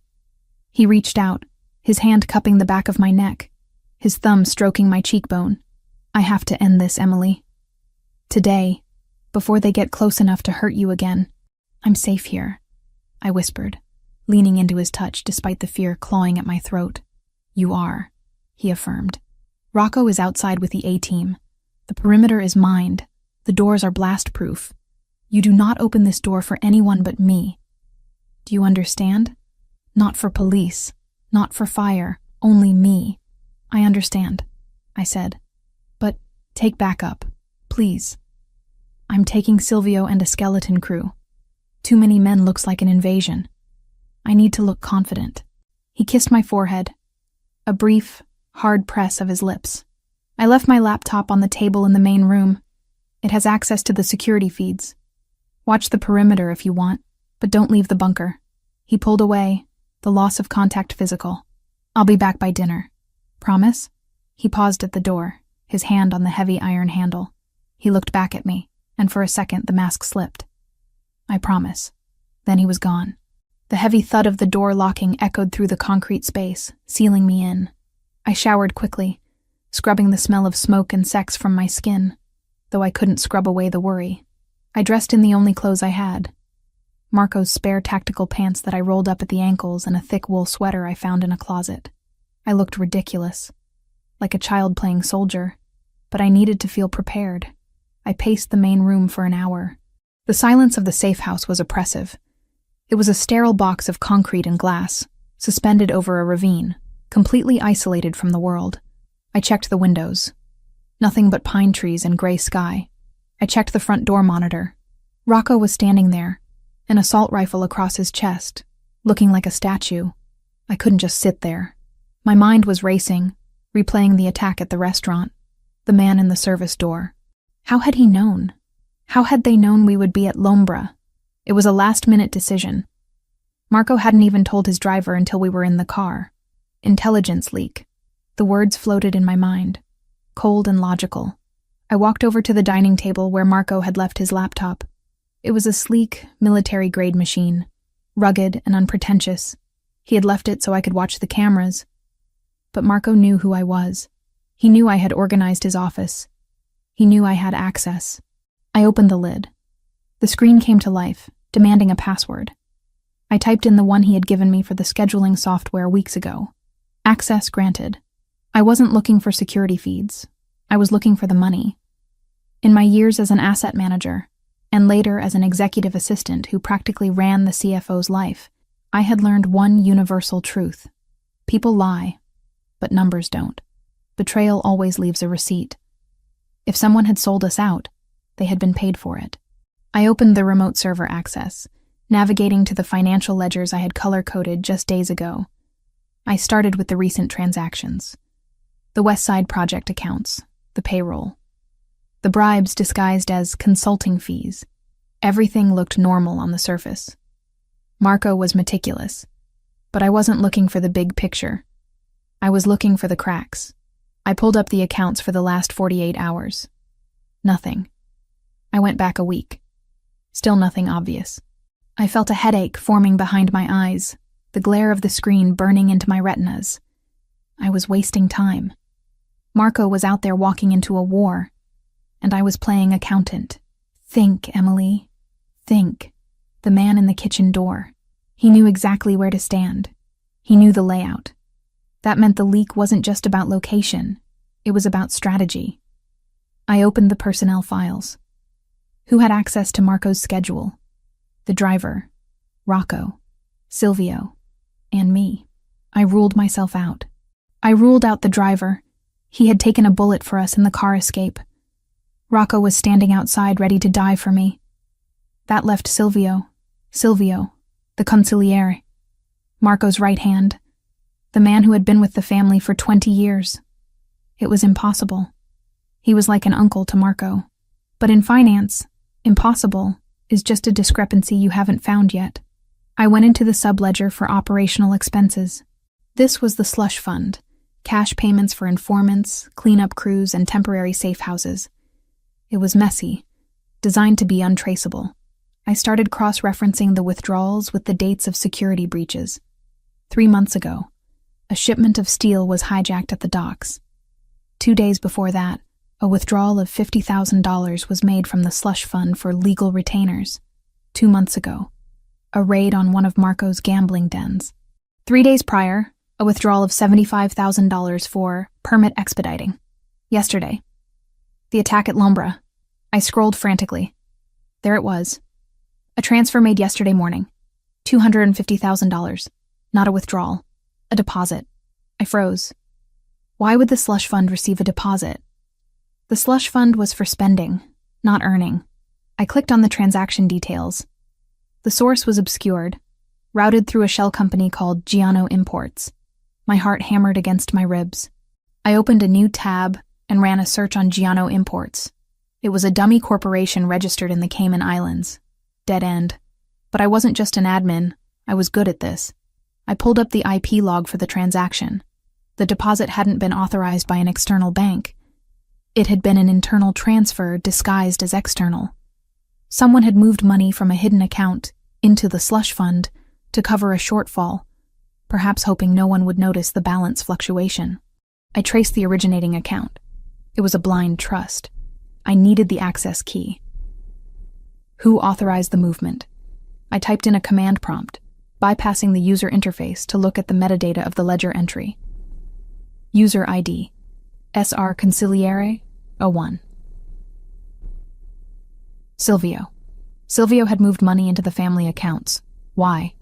To hide theft? No. The amount was too specific. $250,000. I dug deeper into the blind trust. I couldn't see the owner, but I could see the counterparty for previous transactions. Calabrese Waste Management. The 'Ndrangheta. The room spun. I gripped the edge of the table, my knuckles turning white. Silvio wasn't just stealing. He was on their payroll. The 'Ndrangheta had been paying him. And yesterday, he had moved a large sum back into Marco's accounts. Why? To frame someone else? Or to pay for the hit squad? Oh my God. I whispered to the empty room. I minimized the finance windows and opened Marco's communication logs. If Silvio was the traitor, he would be communicating with them. I found an encrypted email in the drafts folder of the shared server, a folder that Silvio and Marco both used to drop notes for each other without sending actual emails that could be intercepted. The subject line was blank. The body of the text was a single line of coordinates and a time. Dock 4, warehouse, 9:12 p.m. No weapons, peace terms. I checked the time on the laptop. 11:15 a.m. Marco had said he was going to a parlay. He was going to Dock 4. I scrolled down. There was a response, hidden in the metadata of the draft, time-stamped 10 minutes after Marco left the safe house. He is en route. Minimal guard. Take him at the gate. Make it look like a negotiation gone wrong. The sender of the response wasn't Marco. It was signed with a single initial, S. Silvio. Silvio was leading him into an execution. It wasn't a parlay. It was a slaughter. Marco was walking into a trap with the very man who had sold him out standing right beside him. Panic, cold and sharp, pierced through me. I grabbed my phone, the burner Marco had given me. I dialed his number. It went straight to voicemail. Pick up, pick up, pick up, I hissed, redialing. Voicemail again. He must have turned his phone off for the meeting, or they were using jammers. I tried the main line for the car. Nothing. I tried Silvio's number. It rang once, then disconnected. I stood up, the chair scraping loudly against the concrete floor. I couldn't breathe. Marco was 45 minutes away from dying. He was going to walk into Warehouse 9, thinking he was negotiating a truce, and Silvio was going to put a bullet in the back of his head. I looked at the door monitor. Rocco. I ran to the heavy steel door and pounded on it. Rocco, open up! The heavy bolt slid back, and the door cracked open. Rocco stood there, his face impassive, his massive frame blocking the exit. Signorina, he said, his voice deep and gravelly. You are to stay inside. Boss's orders. Rocco, listen to me, I said, breathless, holding the laptop up so he could see the screen. Though I knew the code would mean nothing to him. You have to call Marco. You have to stop him. He isn't the only one who dies if you let him walk into that trap. Everything we've built to keep Lily safe burns with him. The boss is in a secure blackout. No comms until the meeting is over, Rocco said, making a move to close the door. It's standard protocol. It's a trap, I screamed, jamming my foot in the door. Rocco, look at me. It's a trap. Silvio is the leak. He's working for the 'Ndrangheta. Rocco stopped. His expression didn't change, but his eyes narrowed slightly. Silvio has been with the family since before you were born, Signorina. You should go back inside. You're upset. I am not upset! I am an auditor! I shouted, desperation making me reckless. I turned the laptop screen toward him. Look at the logs! User ID SR Consigliere. He authorized a transfer from a Calabrese shell company yesterday. He sent the coordinates to the hit squad. Read the draft. Rocco glanced at the screen. He saw the email draft. He is en route. Take him at the gate. He stiffened. He looked at the timestamp. Silvio is in the car with him, Rocco said, his voice dropping to a whisper. Exactly, I pleaded. If Marco walks into that warehouse, he dies, and Silvio takes over the family. You have to let me go. We have to warn him. Rocco looked at me. then at the forest road, then back at the laptop. He was a soldier. He followed orders. His orders were to keep me locked in. I can't let you leave, Rocco said slowly. Then he dies, I said, my voice breaking. And you will be the one who stood here and let it happen. You swore to protect him, Rocco. Is protecting his orders more important than protecting his life? Rocco's jaw worked. He was fighting a war between loyalty to the hierarchy and loyalty to the man. The comms are blacked out, he muttered. Even if I call, he won't answer. The jammers at the docks will kill the signal. Then we have to go there, I said. We have to physically stop him. It's an hour drive. The meeting is in 45 minutes. Then we drive fast, I said. Rocco, please. I saved him in the kitchen. I saw the threat when he didn't. I am telling you, I see this one too. Trust me. Rocco looked into my eyes. He saw the same thing Marco had seen the night before. Not a hysterical girl, but a partner. A woman who had crunched the numbers and found the devil in the details. He stepped back. Get in the car, he barked, turning to his men. Tony, stay here. Secure the perimeter. Vinny, you drive. We're moving out. Now. I didn't wait to be told twice. I sprinted toward the armored SUV parked on the gravel. I still had the laptop clutched to my chest like a shield. We peeled out of the safe house driveway, gravel spraying behind us. Rocco sat in the front seat, racking the slide of his rifle. If you're wrong about this, Emily, he said, staring out the windshield. Marco will kill me himself for letting you leave the safe house. If I'm wrong, I said, watching the trees blur past as the driver pushed the heavy vehicle to 80 miles an hour on the winding road. I'll let him. But I knew I wasn't wrong. The numbers didn't lie. I stared at the digital clock on the dashboard. 11:25 a.m. 35 minutes. Marco was walking into a cage, and the man holding the key was the one he trusted most. I gripped the door handle, my knuckles white, praying that the armored engine could outrun fate. Drive faster, I whispered. We're doing 90, Signorina, the driver said, his hands tight on the wheel. Faster, I ordered, channeling every ounce of Marco's authority I had absorbed. Or we're all dead. The engine roared in response, pushing us down the mountain, racing toward the city and the betrayal waiting at the water's edge. I wasn't just the fiancé anymore. I wasn't just the asset. I was the failsafe. And I was coming for him. The speedometer on the dashboard of the armored SUV read 95 miles per hour. But it felt like we were crawling. The trees outside were a blur of green and gray, smeared by the speed and the vibration of the heavy chassis, fighting against the winding mountain road. Inside the cabin, the air was thick with tension and the smell of gun oil. I sat in the back seat, clutching the laptop to my chest as if it were a life preserver. My knuckles were white, my breathing shallow. Every time the driver, Vinny, took a corner too sharp, I braced myself against the door, praying the tires would hold. Rocco, I said, my voice cutting through the roar of the engine. How far? Rocco was in the passenger seat, his massive frame hunched over a radio that was spitting out nothing but static. He looked back at me, his face grim. 30 minutes out, if traffic holds. We don't have 30 minutes, I whispered, looking at the clock. 11:35 a.m. Marco was walking into the warehouse at noon. 25 minutes. Try him again, I ordered. Rocco sighed, a sound of frustration that rumbled in his chest. I've tried the main line, the backup, and the encrypted channel. It's dead air, Signorina. They're jamming the signal radius around the docks, just like you said they would. The confirmation brought no satisfaction, only a cold dread that settled in my stomach like a stone. I had been right. The numbers hadn't lied. Silvio was orchestrating a massacre, and Marco, brilliant, dangerous, terrifying Marco, was walking into it blind because he trusted the man standing at his shoulder. Can we go faster? I asked Vinny. I'm pushing a 6-ton vehicle down a 2-lane road, ma'am, Vinny said, his eyes glued to the asphalt. Any faster and we go off the cliff. I looked out the window at the sheer drop on my right. The ravine was deep, swallowed by the forest. I didn't care. Just get us there. I opened the laptop again, staring at the frozen screen of the email draft. He is en route. Take him at the gate. It was a death warrant signed with a digital initial. I traced the screen with a trembling finger.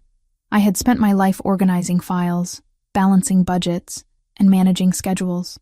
I had never imagined that my ability to spot a discrepancy in a ledger would be the only thing standing between a man and a bullet to the back of the head. "Rocco," I said, needing to distract myself from the ticking clock. "Silvio, how long has he been with the family?" Rocco didn't turn around this time. He kept his eyes on the road, scanning the tree line. 20 years. He served Marco's father. He taught Marco how to shoot. He is family. Why? I asked. Why would he do it? The money? Money is part of it, Rocco grunted. But usually it's power. Silvio was passed over when the old man died. He thought he should have been boss until Marco was ready. Maybe he got tired of waiting. He sold him for $250,000, I said, the disgust bitter in my mouth. That's the price of loyalty. Judas did it for 30 pieces of silver, Rocco muttered. Inflation hits everyone. The car swerved violently to the left, throwing me against the door. Watch it, Rocco barked. There's a truck, Vinny shouted, wrestling with the steering wheel. Blocking the lane. I looked up. Ahead of us, the road narrowed as it curved around a massive rock face.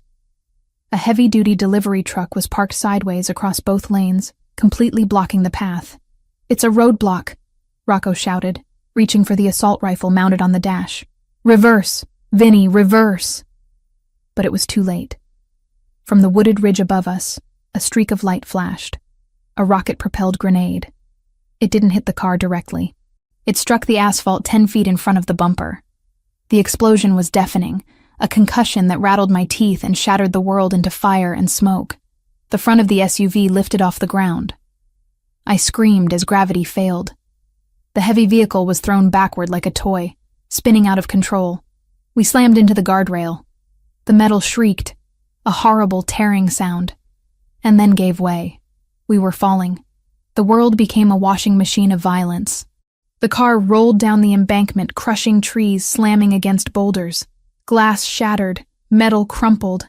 I was thrown against the ceiling, then the floor, the seatbelt cutting into my chest like a wire. The laptop flew out of my hands, becoming a projectile. Marco. The name was the only coherent thought in my mind as the darkness spun around me. The car came to a stop with a bone-jarring thud. We were upside down. Silence. For a long moment, there was only the hiss of steam from the ruptured radiator and the sound of my own ragged breathing. I hung suspended in the harness, blood rushing to my head. My vision was swimming with black spots. Rocco? I croaked. Vinny? No answer from the driver's seat. I twisted my head, pain shooting down my neck. Vinny was slumped over the wheel, his neck at an unnatural angle. He was gone. Signorina. The voice was weak, coming from below me, which was actually the roof of the car. Rocco had cut himself loose. He was crawling through the debris of the shattered windshield. I'm here, I gasped, fumbling for the buckle of my seatbelt. My hands were shaking so badly I couldn't work the mechanism. I'm stuck. Hold on. Rocco dragged himself into the back compartment. His face was a mask of blood. A deep gash ran across his forehead, blinding one eye, and his left arm hung uselessly at his side. He pulled a knife from his boot with his good hand. Don't move, he wheezed. He slashed the belt. I dropped onto the roof of the car, landing in a pile of shattered glass. I cried out as a shard sliced into my palm, but Rocco grabbed my tactical vest and hauled me toward the broken window. We have to move, he said, his voice wet. They're coming down the hill to check the kill. We scrambled out of the wreckage into the damp earth of the ravine.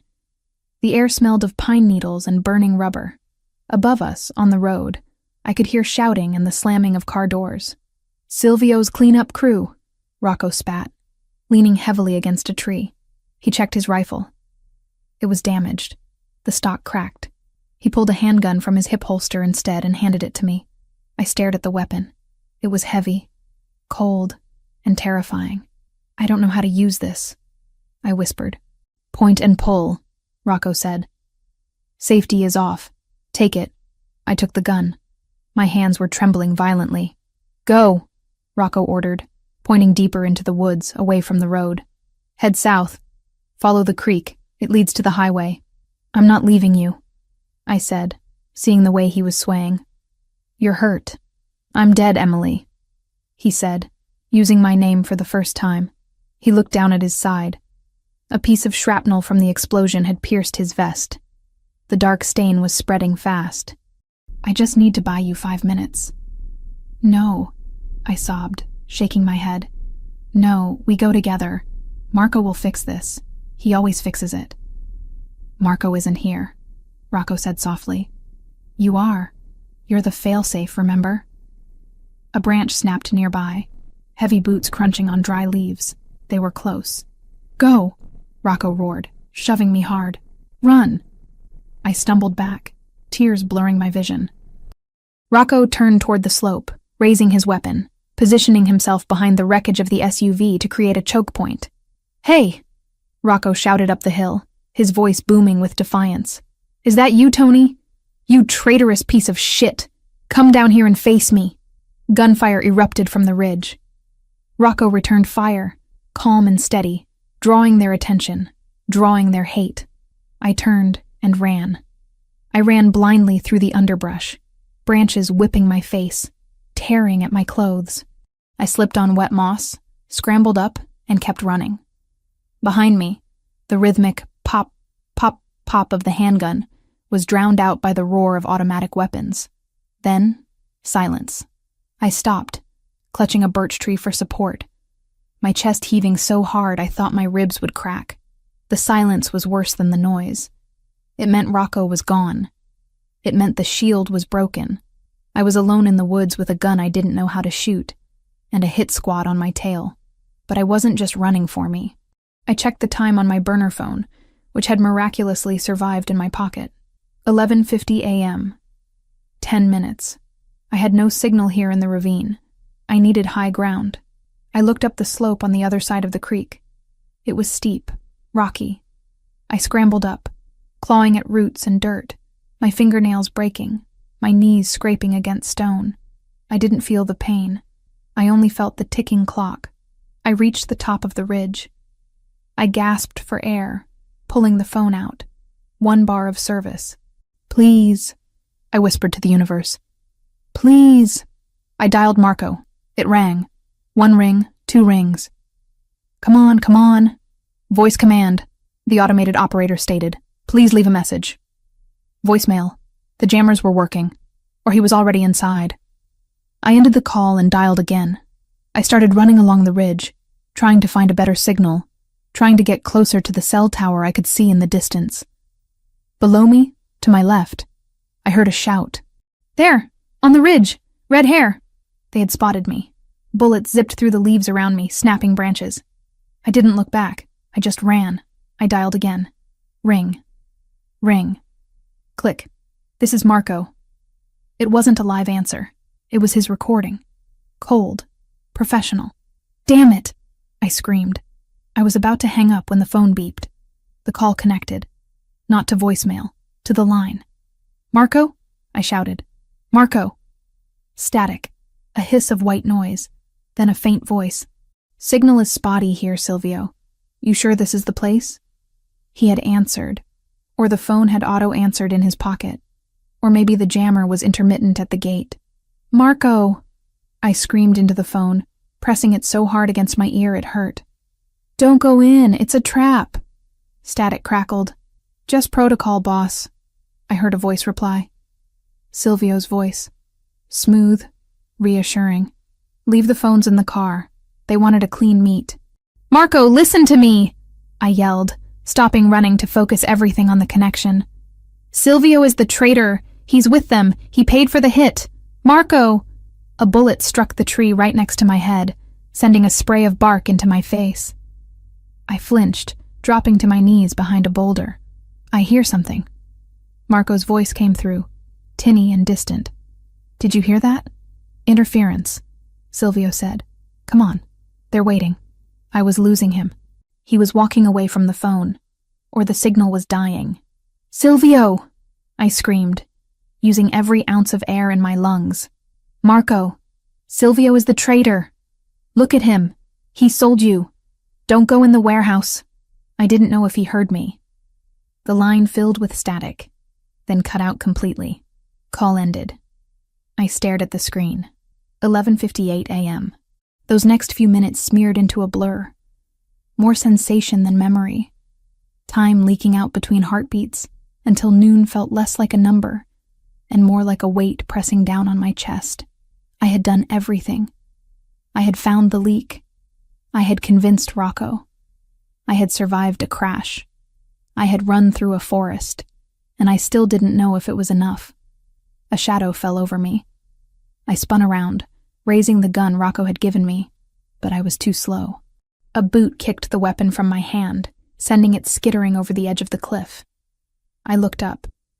3 men stood over me, dressed in tactical gear, their faces covered by balaclavas. The logo on their vests wasn't police. It wasn't Ravellini. It was a snake coiled around a dagger. And Ndrangheta. She's the one, the lead man said, his voice muffled. Silvio said to bring her alive if possible. He wants to use her as leverage if the boss survives the initial volley. I scrambled back, but my back hit a rock. There was nowhere to go. Don't touch me, I snarled, channeling every bit of rage I had left. You have no idea what you've done. Marco will kill every single one of you, the man laughed. He reached down and grabbed a fistful of my hair, hauling me to my feet. I cried out, clawing at his gloves, but he was too strong. Marco is dead, sweetheart, he hissed in my ear. Or he will be in about 2 minutes. And you? You're the consolation prize. He dragged me toward the trees where a black van was waiting on a logging road I hadn't seen. Let me go, I kicked out, connecting with his shin. But he didn't even flinch. He punched me hard in the stomach. The air left my lungs. I doubled over, retching. Bag her, he ordered. Rough hands grabbed my arms. A canvas hood was shoved over my head, plunging me into darkness. I smelled stale sweat and burlap. Throw her in the back. We need to get to the extraction point. I was lifted off my feet and tossed like a sack of garbage onto a metal floor. The doors slammed shut. The engine roared to life. I lay there in the dark, gasping for breath, my ribs aching, my palm bleeding. Tears hot and angry streamed down my face. Rocco is dead. Vinny is dead. Marco. I clamped my mouth shut, refusing to finish that thought. Marco wasn't dead. He couldn't be. He was the smartest man I knew. He was a survivor. But doubt, cold and insidious, crept in. I had heard Silvio's voice. They were walking away from the car. Had he heard me? Had the signal cut out before I screamed Silvio's name? The van lurched forward, bouncing over the rough terrain. I was a prisoner again. A pawn in a game I had tried so hard to master. But as I lay there in the dark, I felt something hard in my pocket pressing against my hip. My phone. They hadn't searched me. They assumed I was just a hysterical girl they had picked up in the woods. They didn't know I was the auditor who had unraveled their entire scheme. I didn't dare move yet. I waited, counting the seconds, trying to map the turns of the van in my mind. If Marco was dead, I was going to die too. But if he was alive, if he had heard that one word, Silvio, I closed my eyes under the hood and prayed to a God I hadn't spoken to in years. Let him have heard. Let him be the monster they fear. Let him kill them all. Because if Marco Ravellini was still standing, the Ndrangheta hadn't just kidnapped a girl. They had stolen the heart of a demon, and he would burn the world down to get it back. The canvas hood over my head smelled of gasoline and old sweat, a suffocating darkness that amplified every bump in the road. My hands were zip-tied behind my back, the plastic digging into my wrists until my fingers went numb, but the physical pain was distant, muted by the sheer, overwhelming terror that clawed at my chest. Not terror for myself, terror for him. I lay on the cold metal floor of the van, sliding slightly with every turn, my mind replaying the last few seconds of that phone call on the ridge. Silvio. I had screamed it. I had screamed it with every ounce of breath in my bruised lungs. But had the signal held? Had the words cut through the static and the jammers? Or was Marco walking into the slaughterhouse right now, thinking his oldest friend was simply having radio trouble?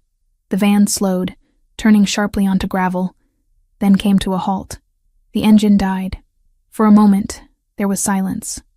No birds, no wind, just the ticking of the cooling metal and the frantic thud of my own heart against the floorboards. The back doors flew open. Rough hands grabbed my ankles and hauled me out. I hit the ground hard, the gravel biting into my shoulder, but I didn't cry out. I wouldn't give them the satisfaction. Up! A voice barked. I was hauled to my feet, swaying dizzily. The hood was ripped off.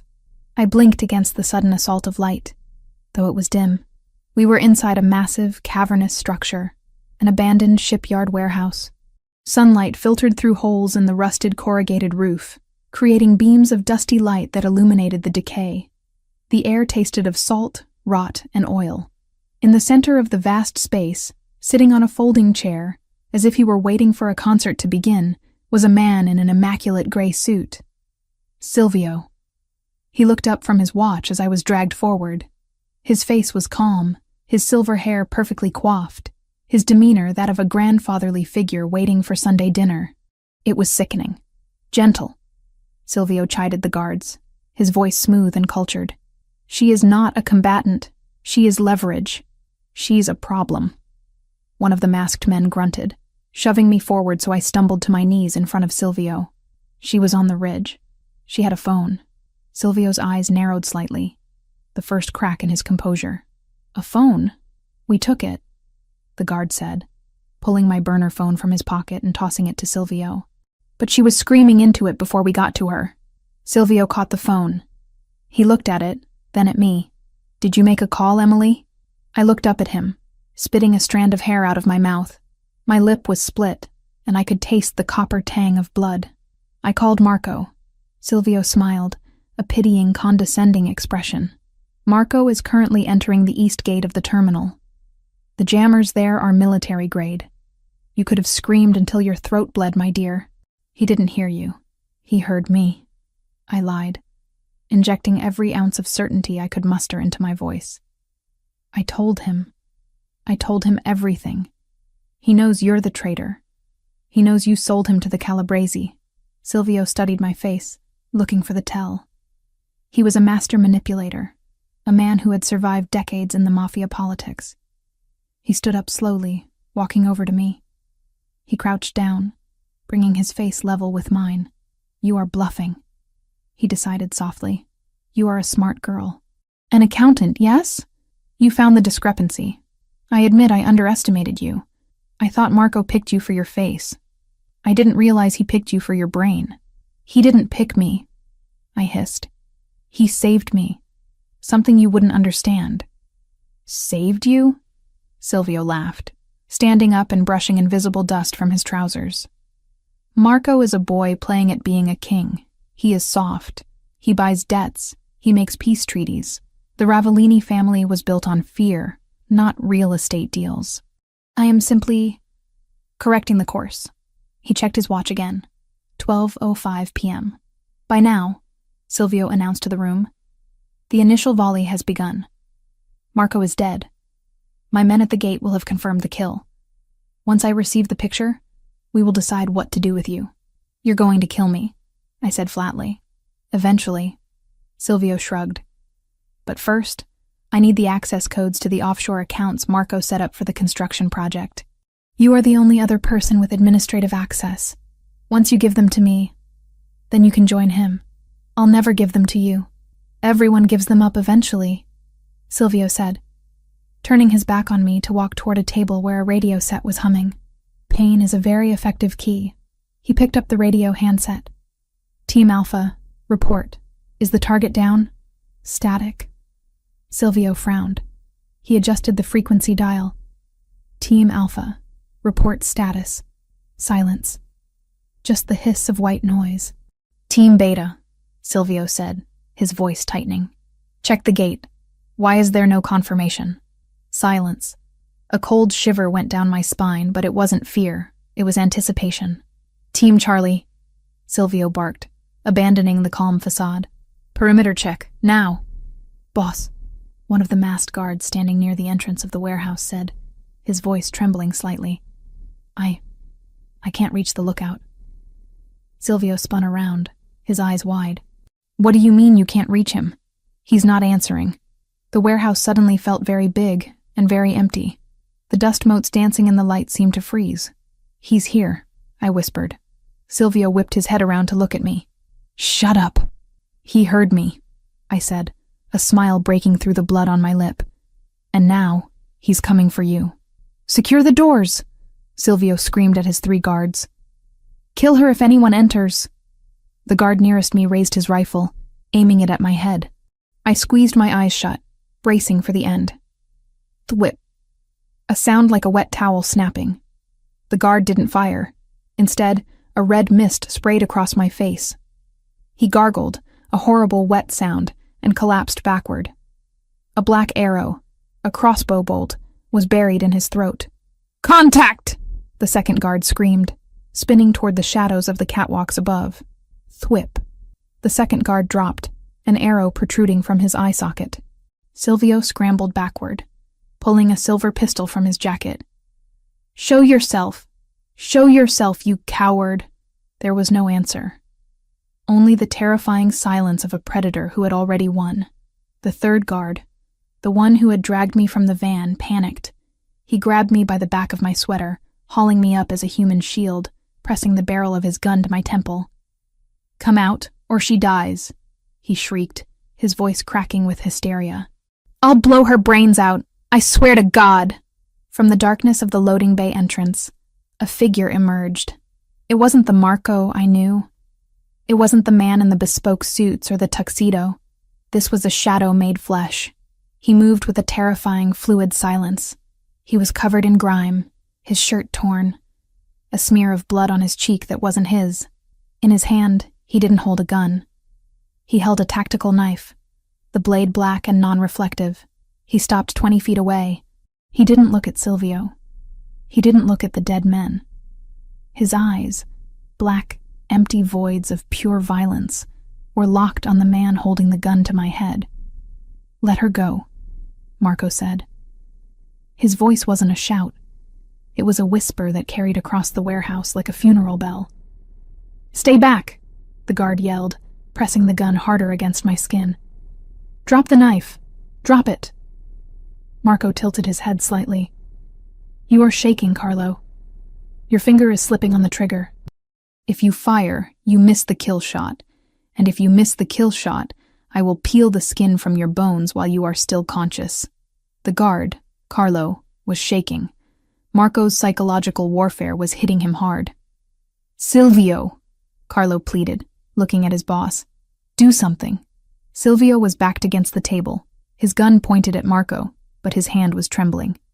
Shoot him, you idiot! Shoot him! No, Marco said. He took a step forward. I said stop, Carlo screamed. Marco moved. It was faster than thought. He didn't run. He exploded into motion. He threw the knife. It was an impossible throw. 20 feet. A moving target. A hostage in the way. The blade buried itself in Carlo's shoulder, right in the nerve cluster. The arm holding the gun to my head went instantly dead, the weapon clattering to the floor. I dropped to the ground, rolling away as Marco closed the distance. Carlo tried to reach for his sidearm with his other hand, but Marco was there. Marco didn't slow down. He slammed a knee into Carlo's chest, shattering ribs, and then delivered a single brutal strike to the throat. Carlo fell, choking, dying before he hit the ground. Marco stood over him for a second, then turned slowly to face Silvio. Silvio was the only one left. He stood by the table, his silver pistol raised, aiming at Marco's chest. But he didn't fire. He looked at Marco, and I saw something break in his eyes. He saw the monster he had helped create, and he knew he couldn't kill it. Marco, Silvio whispered. Marco walked toward him. He didn't have a weapon in his hands anymore. He walked straight toward the gun. Shoot me, Silvio, Marco said, his voice devoid of emotion. You sold me. You set the trap. Finish it. Silvio's hand wavered. It was business, Marco. The family. You were weak. You were letting the legacy die. I was building an empire, Marco corrected, stopping 3 feet from the barrel of the gun. You were just digging graves. I had to, Silvio shouted, his composure shattering. The 'ndrangheta. They offered me the seat. They offered me the respect your father never gave me. They offered you silver, Marco said. And you bought a ticket to hell. Marco reached out. He moved slowly, deliberately. He wrapped his hand around the barrel of Silvio's gun. Silvio gasped, trying to pull it back, but Marco's grip was granite. Marco stepped in, chest to chest with the man who had been his uncle, his mentor, his betrayer. You taught me to shoot, Marco said softly. You taught me to lead, but you forgot to teach me how to forgive. Marco twisted the gun. A sickening snap echoed, Silvio's finger breaking inside the trigger guard. Silvio screamed, dropping the weapon. Marco didn't strike him. He didn't punch him. He simply grabbed Silvio by the throat with one hand and lifted him. Silvio clawed at Marco's wrist, his legs kicking uselessly, but Marco was immovable. He slammed Silvio back against a steel support pillar. Emily, Marco said, not looking at me. Turn around. No, I said. I was on my knees, my wrists still bound behind me, dust and blood covering my clothes, but I wouldn't look away. I had found the leak. I had driven the car. I had been part of this war. I wouldn't look away from the victory. Turn around, Marco repeated, his voice straining with the effort of holding back his rage. No, I said again, louder. I want to see it. He sold us. He tried to kill you. I want to see him end. Marco looked at me then. His eyes were wild, terrifying. But when they met mine, they flickered. He saw the resolve in my face. He saw that I wasn't the innocent civilian anymore. I was his equal in the dark. He turned back to Silvio. Silvio's face was turning purple, his eyes bulging. Marco, please, family. You are not family, Marco whispered. You are a cancer. Marco reached into his boot and pulled out a second knife. He didn't drag it out.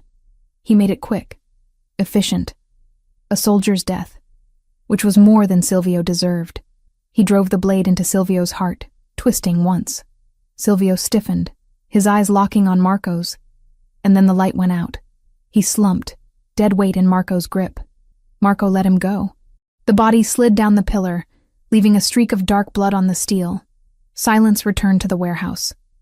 The dust motes continued to dance in the light, undisturbed by the violence that had just occurred. Marco stood there for a long moment, staring at the body. His chest was heaving. His hands were covered in blood. Silvio's, the guards, his own. He looked broken. Not physically, but spiritually. He had just killed the last link to his father. Then, he turned to me. He walked over, his steps heavy. He knelt in front of me. I looked at him, at the blood, the grime, the utter devastation in his expression. You're hurt, he said, his voice cracking.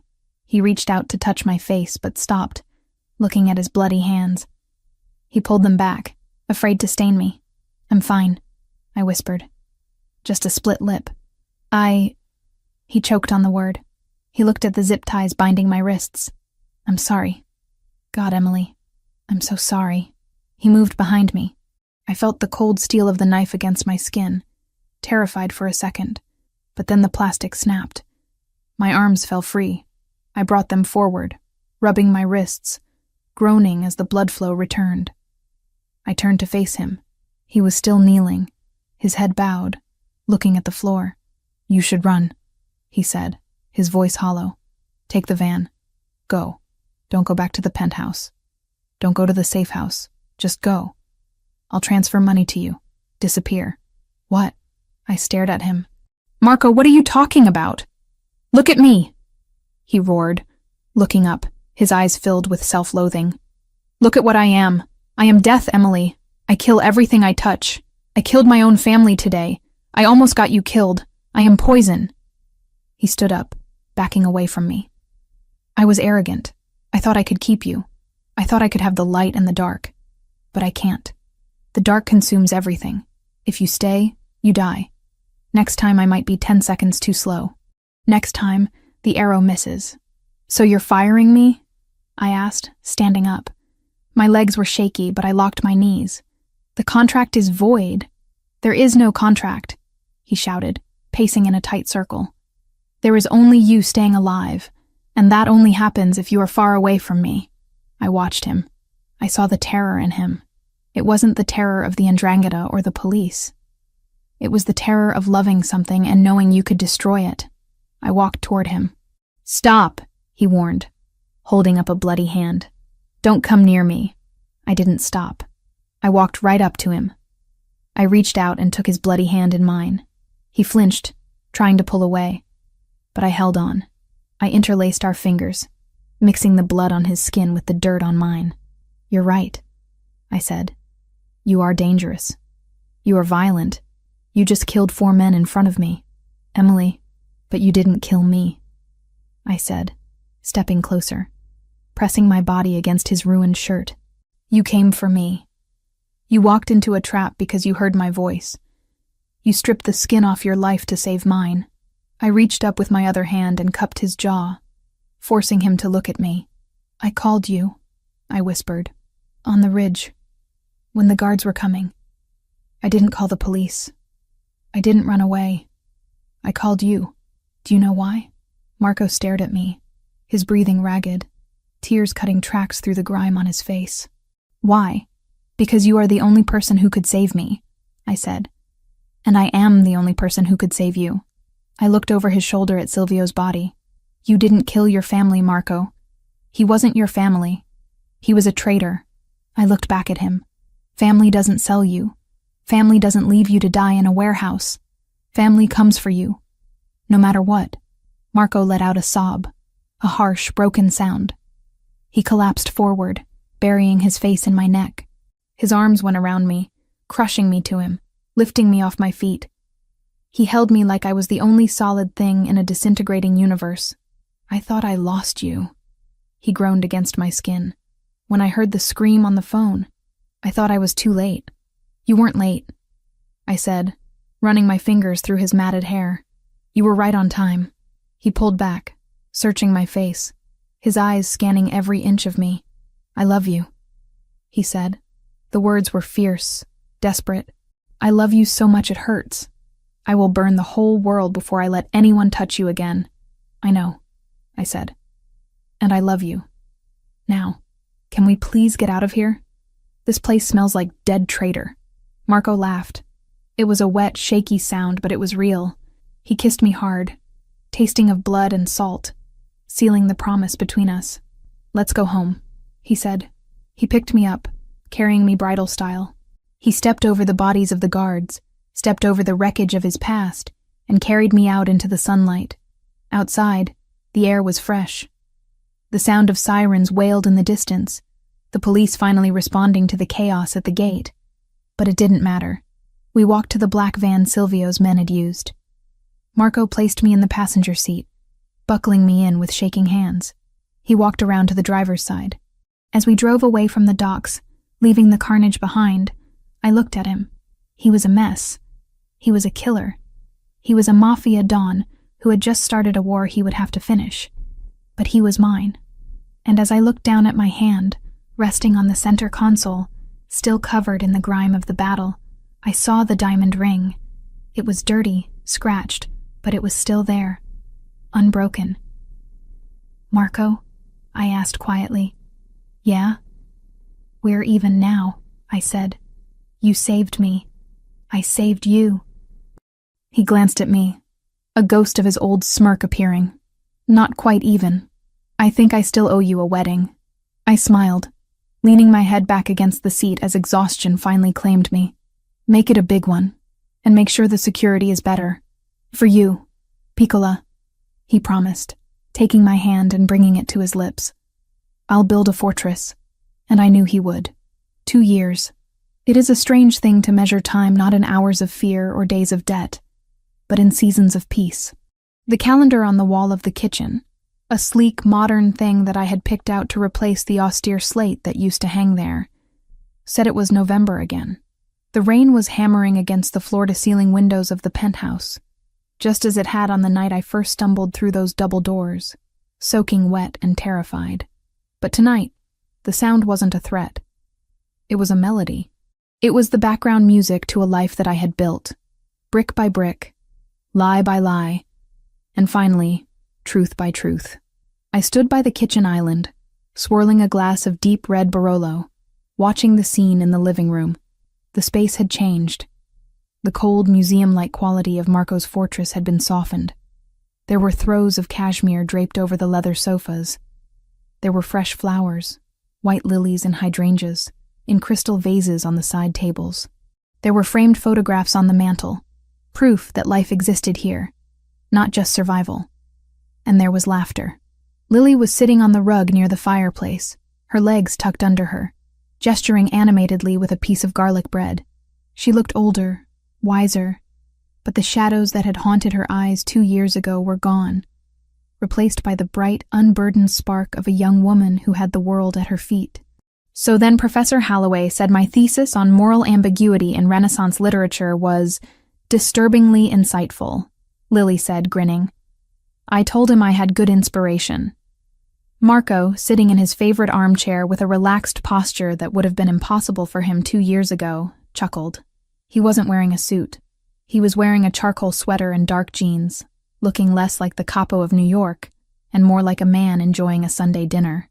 Disturbingly insightful, Marco mused, taking a sip of his wine. I like that. Perhaps we should hire this Holloway. We need better writers for the press releases. Don't you dare corrupt my professors, Marco, Lily teased, throwing a crust of bread at him. He caught it with a reflex speed that was the only betraying sign of who he really was. He smiled, a genuine expression that reached his dark eyes. I don't corrupt, Lily. I facilitate. I watched them, a lump forming in my throat. This was the promise kept. This was the reason I had walked into the fire.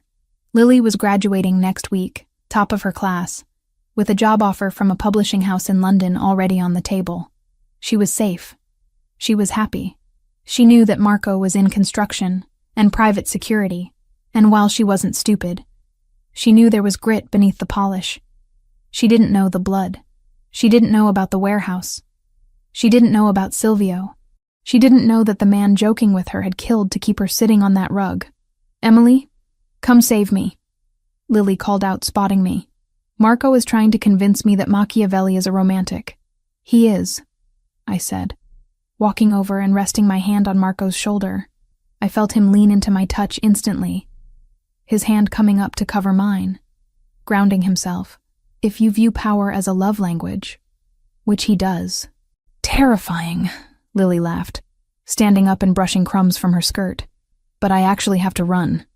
The girls are throwing a pre-graduation mixer at the Ecstatic, and if I'm late, Sarah will kill me. Marco stood up. The driver's downstairs. Tony will take you. I can take an Uber, Marco.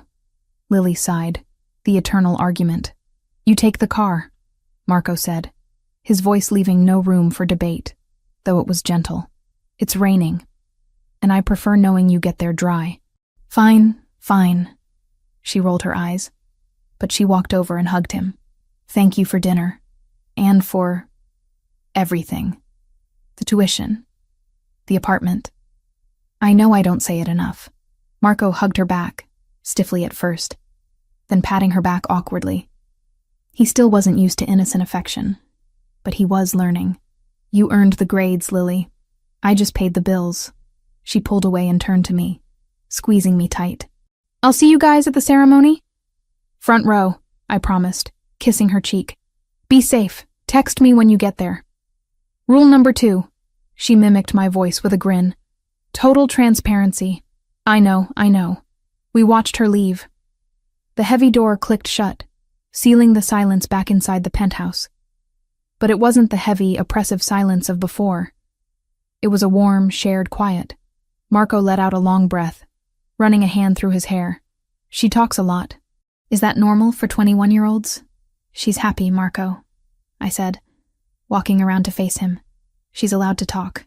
London, he muttered, picking up his wine glass again. It's far. We don't have a strong presence in London, which is exactly why it's perfect, I said, taking the glass from his hand and placing it on the table. She gets to be Lily Foster there, just Lily, not the sister-in-law of the Ravellini family. It's what we wanted. He looked at me. his eyes searching mine. Is it? You're going to miss her. I will, I admitted, but I have plenty to keep me busy here. I walked over to the side table and picked up a sleek black tablet. I tapped the screen, bringing up the quarterly reports for the Ravellini Foundation and the construction holdings. Speaking of busy, I said, shifting into the mode that had defined the last 2 years of my life. I went over the projections for the waterfront redevelopment. The unions are happy with the new contracts, but the cement suppliers are trying to gouge us on the price per ton. I flagged 3 invoices that don't match the agreed rates. Marco smirked, the predator surfacing just beneath the domestic surface. The Grecos trying to skim off the top? The Grecos, I confirmed. I already drafted a response holding payment until they rectify the billing errors. I also audited the charity gala expenses.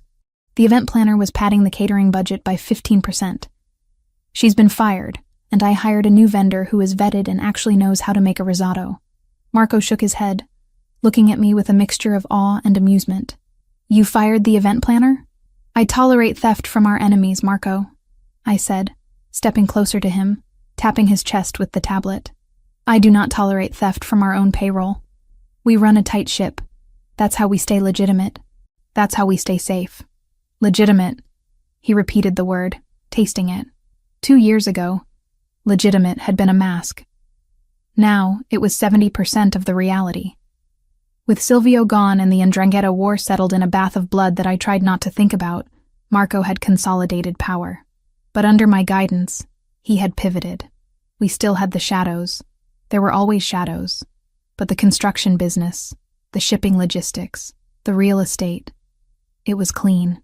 We were washing the blood out of the money so thoroughly that even the IRS sent us Christmas cards. Marco took the tablet from my hands and tossed it onto the sofa without looking. Marco, I protested. I spent 3 hours on those spreadsheets. The Grecos can wait until morning, he said, wrapping his arms around my waist and pulling me flush against him. And the event planner is already gone. Right now, I don't want to talk about cement or invoices. He buried his face in the crook of my neck, inhaling deeply. You smell like vanilla and rain. And you smell like expensive wine and danger, I murmured, my hands finding their way up to his shoulders, my fingers curling into the soft wool of his sweater. The danger is retired, he whispered against my skin. Though we both knew it was a lie. The danger was never retired. It was just managed. It was a sleeping dog at the foot of our bed. Is it? I asked, leaning back to look at him. He looked tired. Not the exhaustion of stress, but the good, heavy tiredness of a man who has held the world up for too long and finally found a place to set it down. The gray at his temples had spread slightly, giving him a distinguished look that made my knees weak. The city is quiet, he said.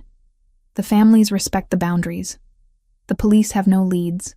We won, Emily. We did, I agreed. It hadn't been easy.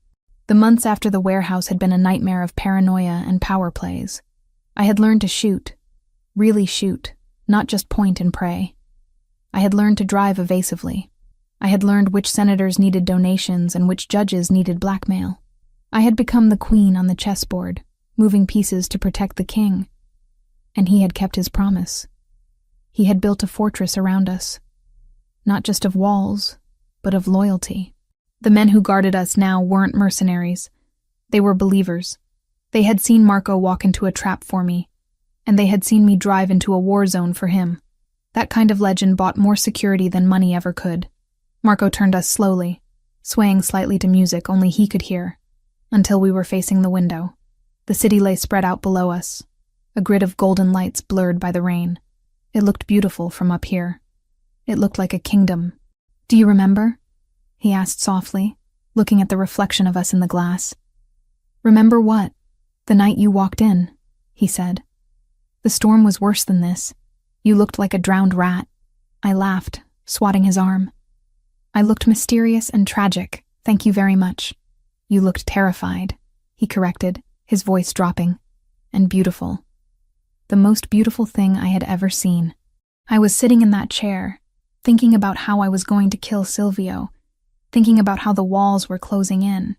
And then you walked in and started dancing to that terrible R&B song. I groaned. hiding my face in his chest. Please, let's never mention the dancing again.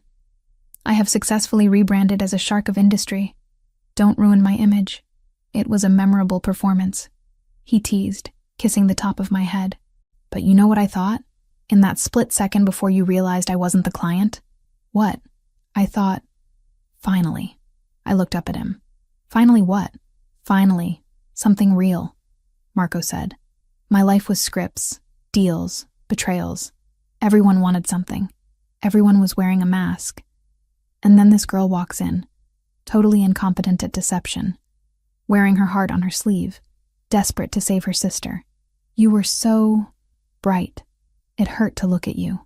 Fiam, he tightened his arms around me. I locked that door because I knew if I let you go, the darkness would come back, and I wouldn't be able to stand it anymore. You locked the door because you're a possessive control freak, I countered softly, tracing the line of his jaw. That too, he admitted with a grin.